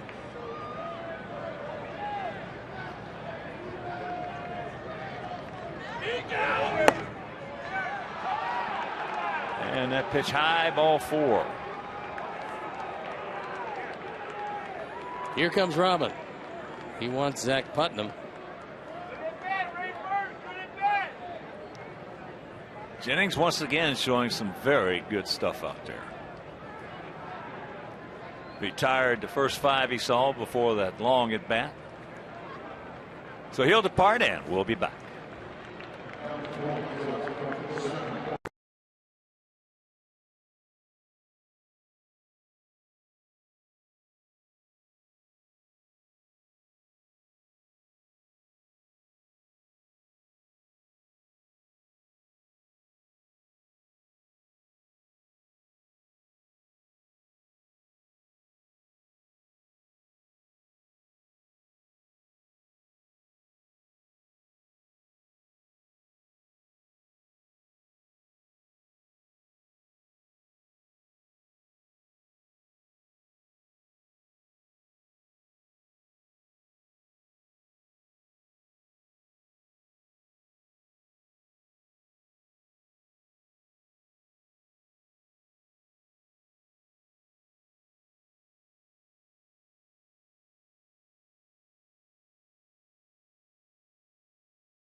You can watch every out-of-market game live or on demand in true HD.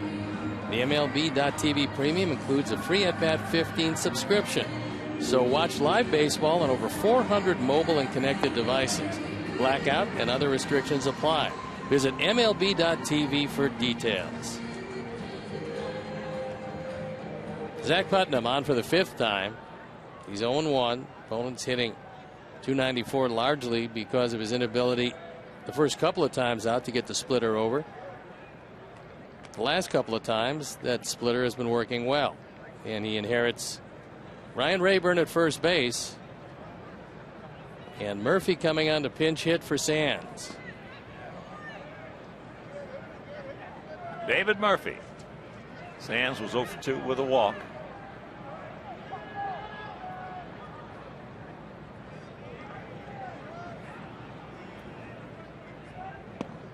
First pitch strike from Zach.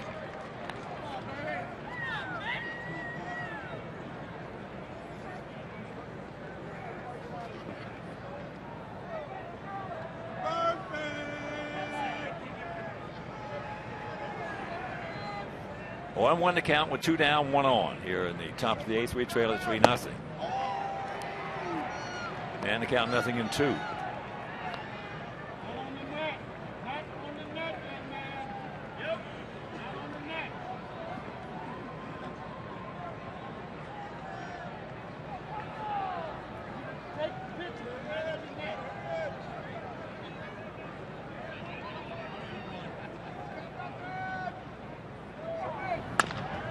Nice pitch. Right to the bag, and that'll do it. Come on, guys. We need some runs.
Bauer's night, and it was a good one. He had a good straight change. He had a very good curveball. And he got just about everything over the plate with just 2 walks, 7 strikeouts, 4 hits, and no runs. The Speed Replay is brought to you by Xfinity, your home for the most live sports, as David Murphy stays in the game in right field. And Nick Hagedorn comes on to pitch. So here is Beckham taking first pitch strike. Hitting for Micah Johnson. There's a look at the numbers for Nick Hagedorn, who made 4 different trips up and down last year. And he was pretty effective when he was in that Indians uniform. Checks it up.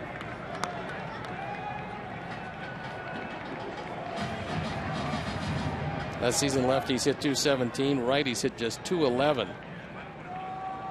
in his 4 big league stints.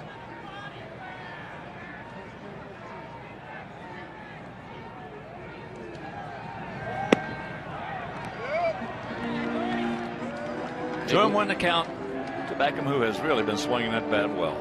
Big left-hander came over from the Boston Red Sox in the Victor Martinez trade back in 2009.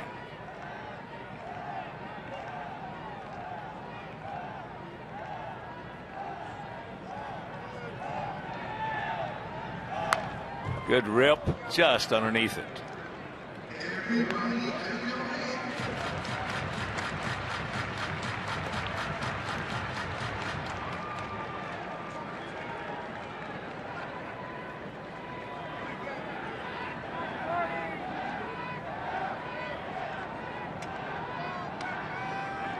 Adam Eaton on deck. Melky Cabrera in the hole. A little high and wide. Very high and wide. Nick tried to get a little something extra on his fastball and just airmailed it over Hayes' head.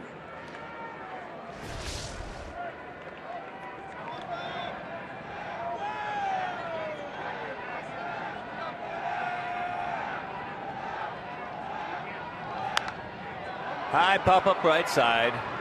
Santana.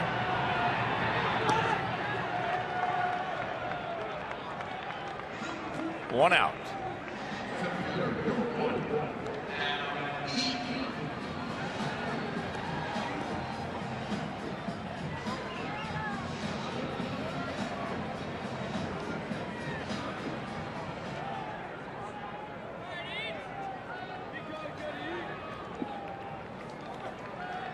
Adams walked twice and then lined out hard to his counterpart in center field.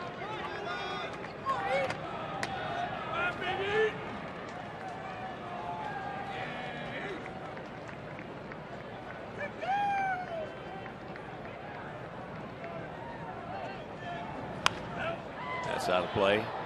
And tomorrow, game 2 of this 3-game set and game 2 of the 7-game homestand, it'll be Hector Noesi against Carlos Carrasco. Can't make it to the ballpark. That game will be over Comcast Sportsnet, as will Wednesdays. That's an afternoon game when Jeff Samardzija, big man, goes against Corey Kluber, last year's Cy Young Award winner. And that's hit hard but foul. And very quickly the count 0-2. Carrasco was supposed to pitch tonight, but he was moved back because he was still a little sore. And the oddity is he was hit on one side of his face, the right side, and yet it's the left side that has all the soreness. Don't know how it happened. He doesn't know how it happened, but he's fortunate to be coming back. 2 down.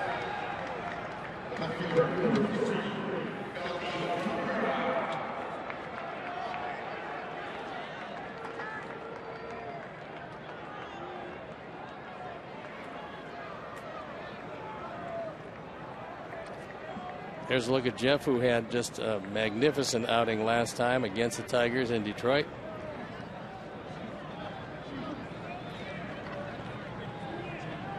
Yeah, that was a marquee matchup in a marquee game that we lost 2-1. And many times you get that, what's supposed to be a great pitchers matchup, and doesn't live up to the billing. But with David Price and Jeff Samardzija going head to head, they both went 8 wonderful innings.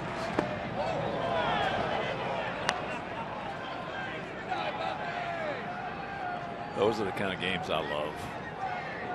2 good pitchers getting after one another. And neither giving an inch. Jeff pitched his way out of 3 very big jams. Yeah, you know what? It's just one of those things that every pitch, every play in a game like that is huge. Every pitch and every play. Those are the fun games to play in. Not fun games to hit in, but fun games to play in.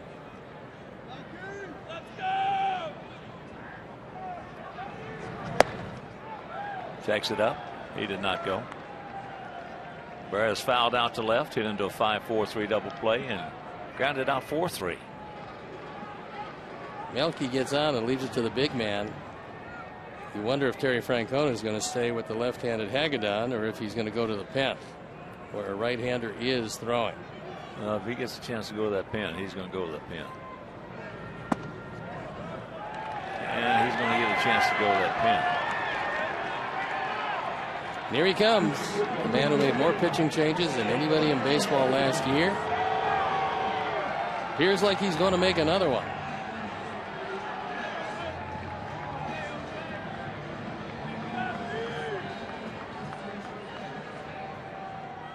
So Hagedorn will depart. Shaw comes on, and we'll be back.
Baseball.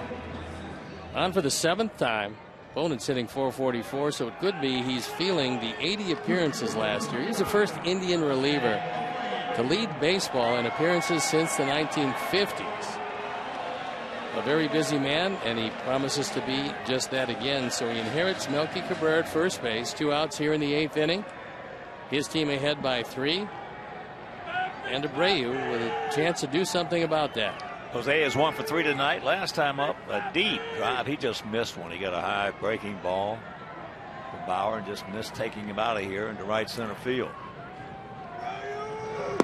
Breaking ball misses. Shaw came out of the Arizona Diamondback organization.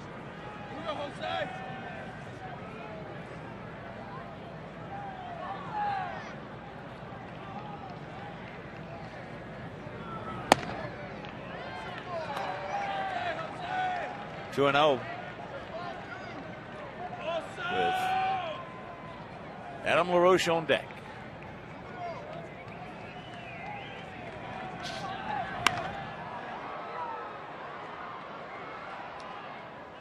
Shaw came over in the same deal that brought Trevor Bauer and Matt Albers. So Tony Sipp was involved in that one. Shin-Soo Choo was involved in that one. It was a 3-player deal with Cincinnati, and Drew Stubbs coming also to the Indians. That was a good deal for them.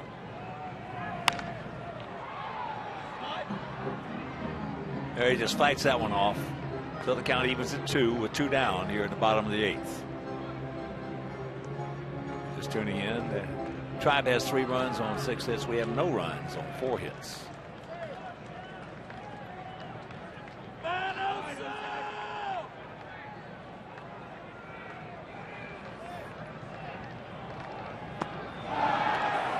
Got him on a breaking ball, and we're into the 9th.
3-0 game as we head into the top of the ninth, and Gordon Beckham stays in the game to play second base.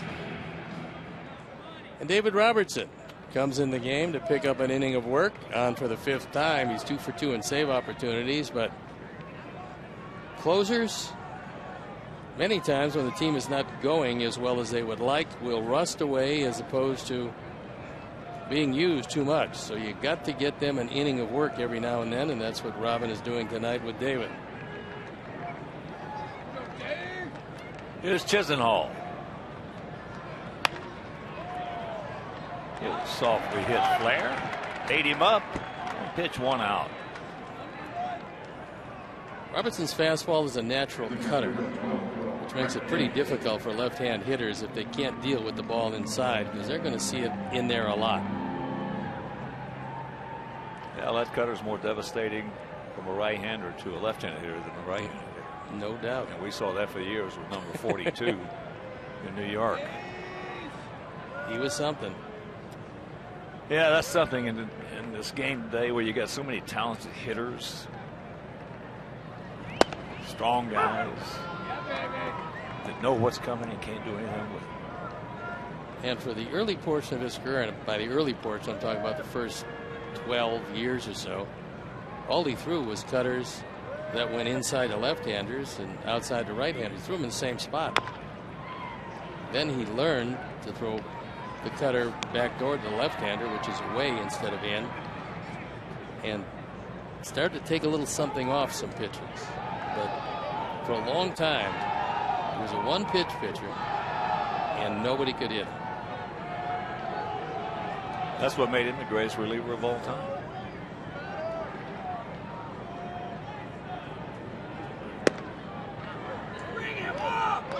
That plus the stage that he had for postseason and World Series. And was impervious to pressure. Yeah, when you get that much confidence, you have a tendency to be impervious to pressure.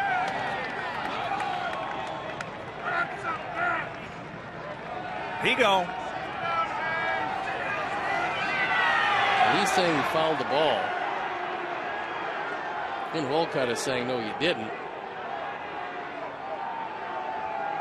Terry Francona probably saying you need some help on this.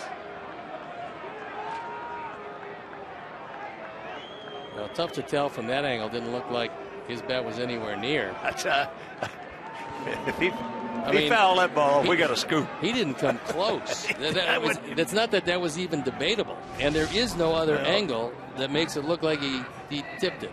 Give him a badge instead of a trophy. Give him a badge for an Oscar. 2 down. Here's a good-looking little player. He's 22 years old, switch hitting shortstop. He's 0 for 3 tonight. The more you see this little guy, the more you like him.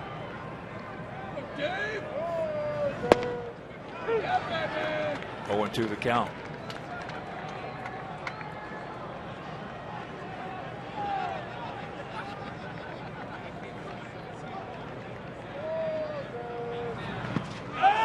Yes, he did. He gone. Another 1-2-3 inning with 2 he gones for David Robertson.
hits to show for the offensive effort, and Cody Allen coming in the ball game. He's a closer. He's 3 for 3 in save situations, despite having an ERA close to 10. So what happens is he does very well when asked to close, and probably when asked to pick up an inning or so every now and then, he gets pounded, which is not unusual because there's no adrenaline flowing in a non-save situation. This is one of them with a 3-run lead. So Allen comes in with 5 walks and 7 strikeouts and 3 2/3. So control hasn't been there. He's actually going to have to come back against one of the tougher closers around.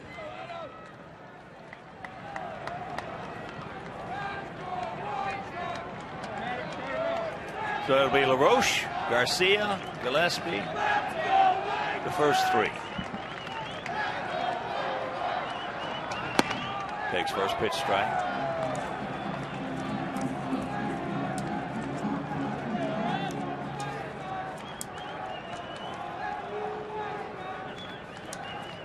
They have 3 runs on 6 hits. We have no runs on 4 hits.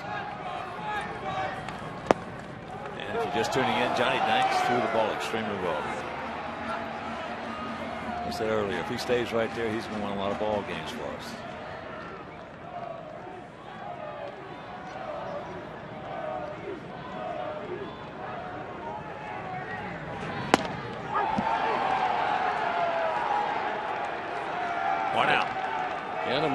I'm not sure he was convinced on the call, but that one had the whole plate.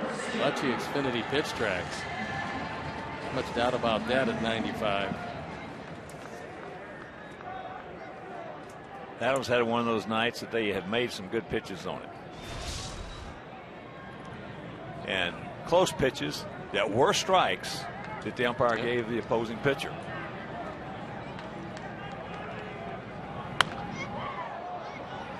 Ivy is 1 for 3.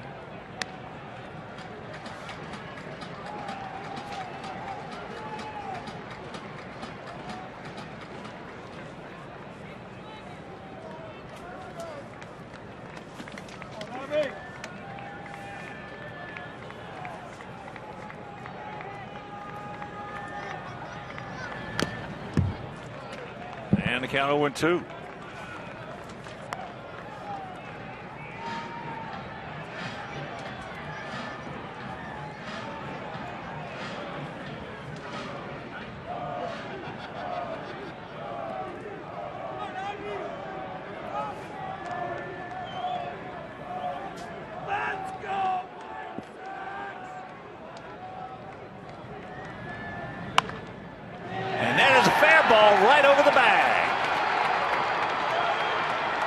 Will get it back in on the double by Odyssey Hill.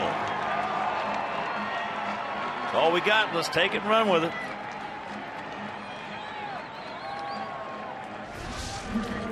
He's had 2 base hits to right field, and this was a rolling breaking ball. It was right over the middle of the plate. A mistake by Allen.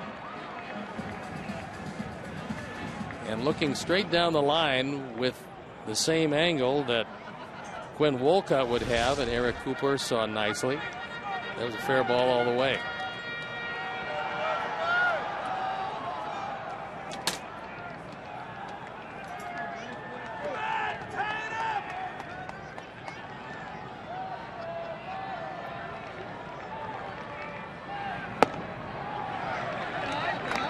Connor takes that one up high. He's 1 for 3 with a double.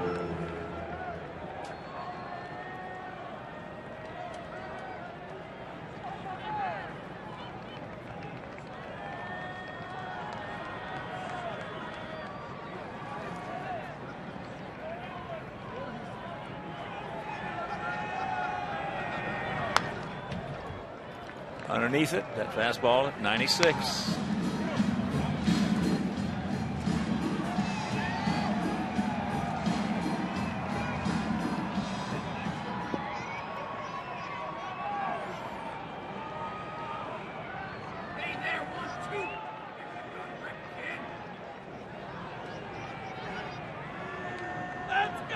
Outfield straight up, spread out, fairly deep. Checks it up on the breaking ball, and the count 1-2.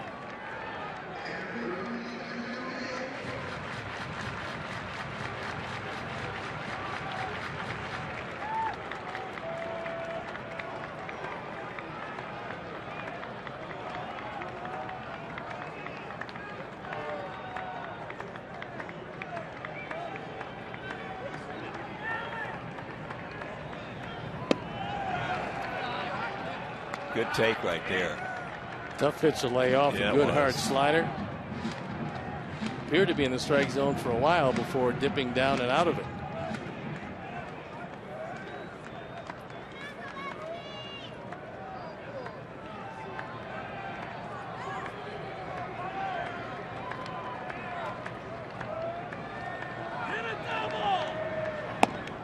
It's full. Don't help him out.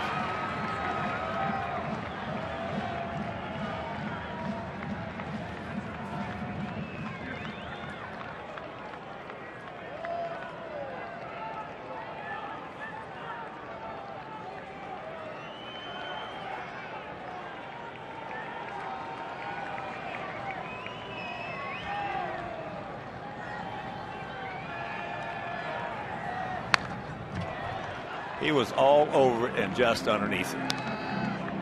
96 and down is a whole lot easier to hit than 96 and up.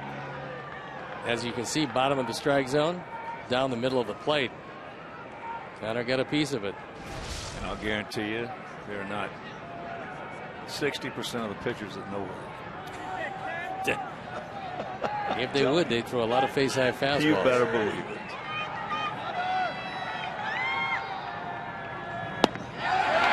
There's ball 4. That'll bring the tying run to the plate.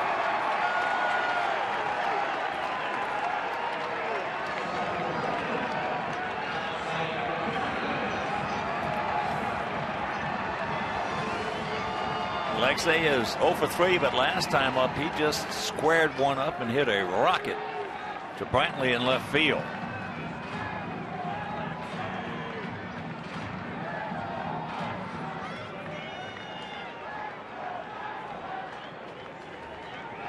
The outfield will play a little deeper than normal at all three positions, wanting to make sure that the resolution of this at bat does not find Ramirez at second base.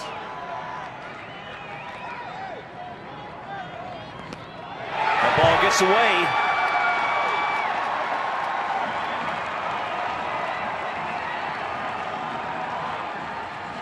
Not much of a chance for Hayes as that one in the dirt. A hard breaking slider, but right between the arm and the chest protector. Can't locate it right away, and Kipnis comes on to try to settle down his closer.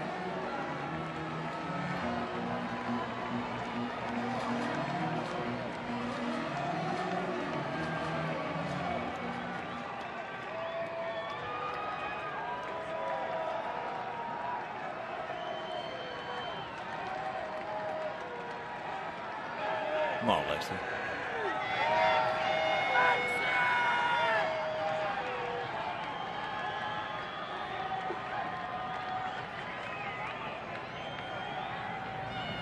A ball hit deep into center field. Stretch! Stretch! It's off the fence. Alexei now will pull up at second. Both runs scores, and it's a 3-2 ball game. That's the first time that the Sox have been able to take advantage of a center fielder that is an infielder by trade. Aviles went back. That ball stayed in the ballpark by plenty. He couldn't make the catch, and the tying runs at second base. Lexi got a fastball. It was up and out over the plate. Mike Aviles, who was in center field, drifts back, cannot make the catch. And wisely, Alexei does not try to go to third. So now time is called as Tyler Flowers will be the hitter.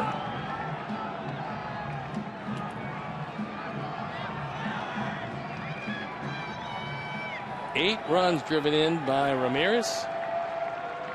Tied with LaRoche for the team lead. Come on, Tyler.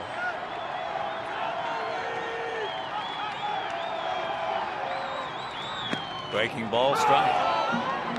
That one unhittable. That one you just have to take. It snapped over the outside corner. Great pitcher's pitch.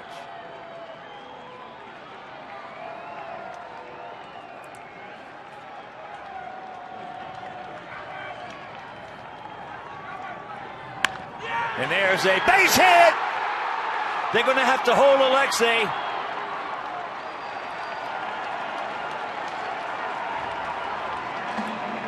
So runners at the corners, 1 out. And that'll bring up Beckham.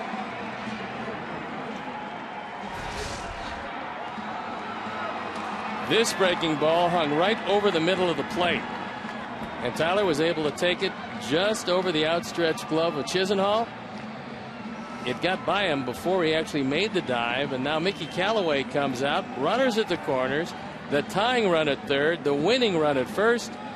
Ramirez has to wait to see it go through, holding up at third base. And Cody Allen having some problems nailing this one down.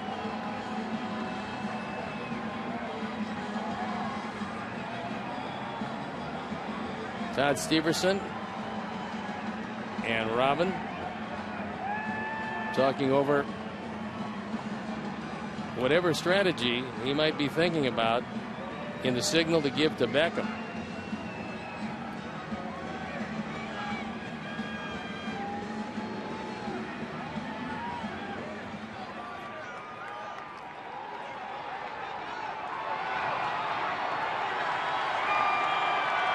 Gordon has been to the plate 1 time. Had a couple of good swings before fouling out to Santana. And there's a base hit. This ball game is tied at 3. Yes. Yes. Don't stop now, boys. Broken bat base hit by Gordon Beckham.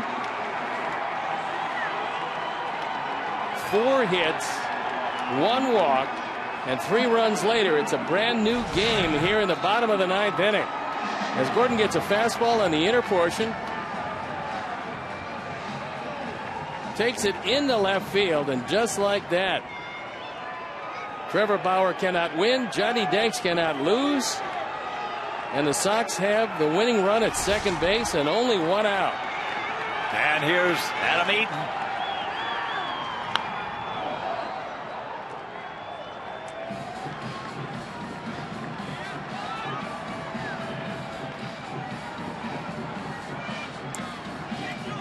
Adam Eaton at the plate. Melky Cabrera on deck.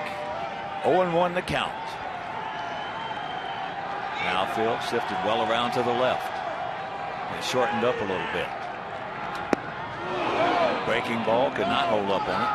And the count 0-2.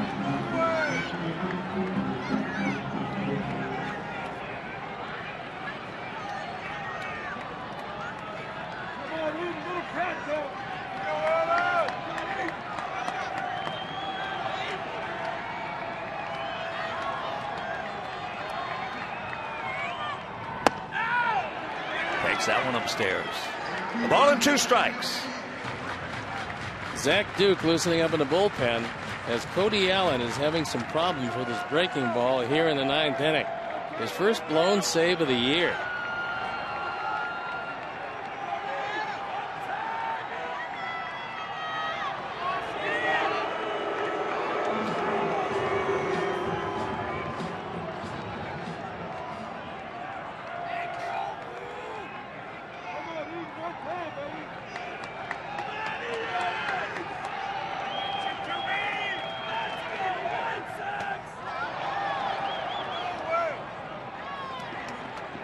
He did not go.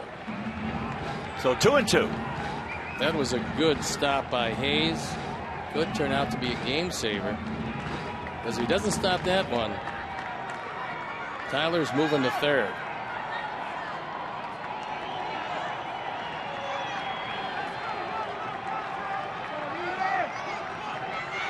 Right back to the middle. Take him off that mound.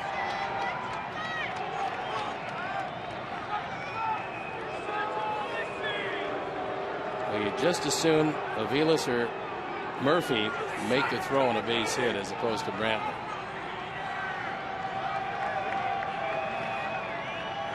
Two.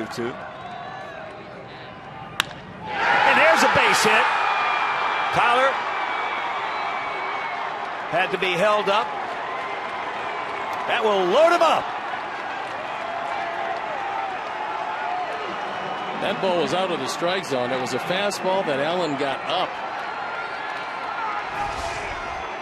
And Adam, seeing something straight instead of that hard-breaking slider, just takes it into left field, but he hits it so hard, he hits it right at Brantley. Tyler, who had to hold up, he doesn't want to get doubled up on a line drive. Wisely, he takes a step back. This is good base running. And it loads him up the infield in and the outfield in. And we've had two good base running plays, one by Alexei and now one by Tyler. So sacks packed.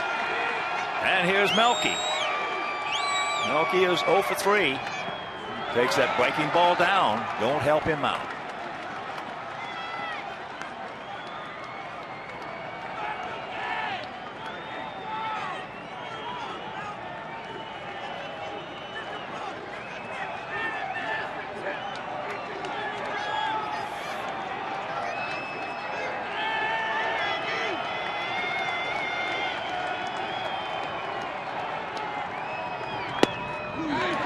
Count 2-0. Right here. Well, you've got to figure he's going to get a fastball. You got to be looking for a fastball. You get anything else, you got to take it, unless it's a hanger. Right here.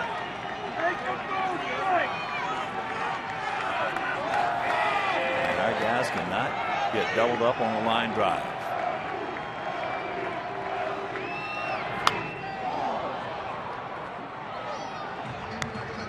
That one at 95.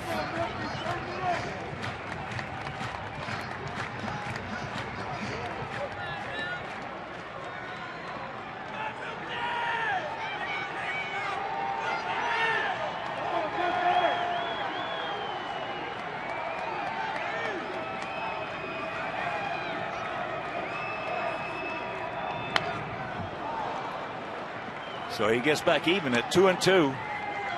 That one had more of the plate. Melky a little tardy. You see the third pitch, which was fouled off to the left, had the corner. The fourth one had a good portion of the outside part of the plate. Oh, wow, pitch. That one at 95 upstairs.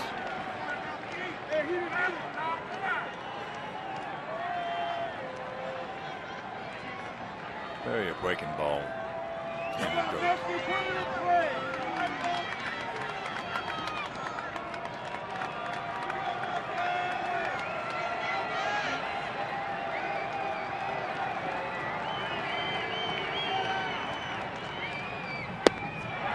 Good take.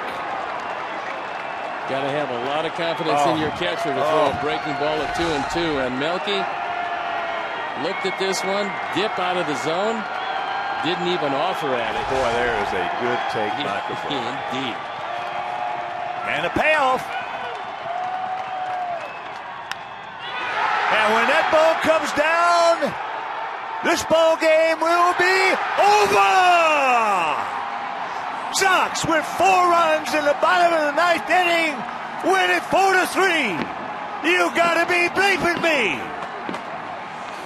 What a tremendous comeback in the 9th. Melky Cabrera got a high fastball. His base hit to left center field. Ended the ball game. What a comeback. It started innocently enough with an opposite field double and Melky Cabrera, 6 hits later, ends it in dramatic fashion. A 1-out opposite field double. Wow. What a comeback for our guys. All right, we'll be back.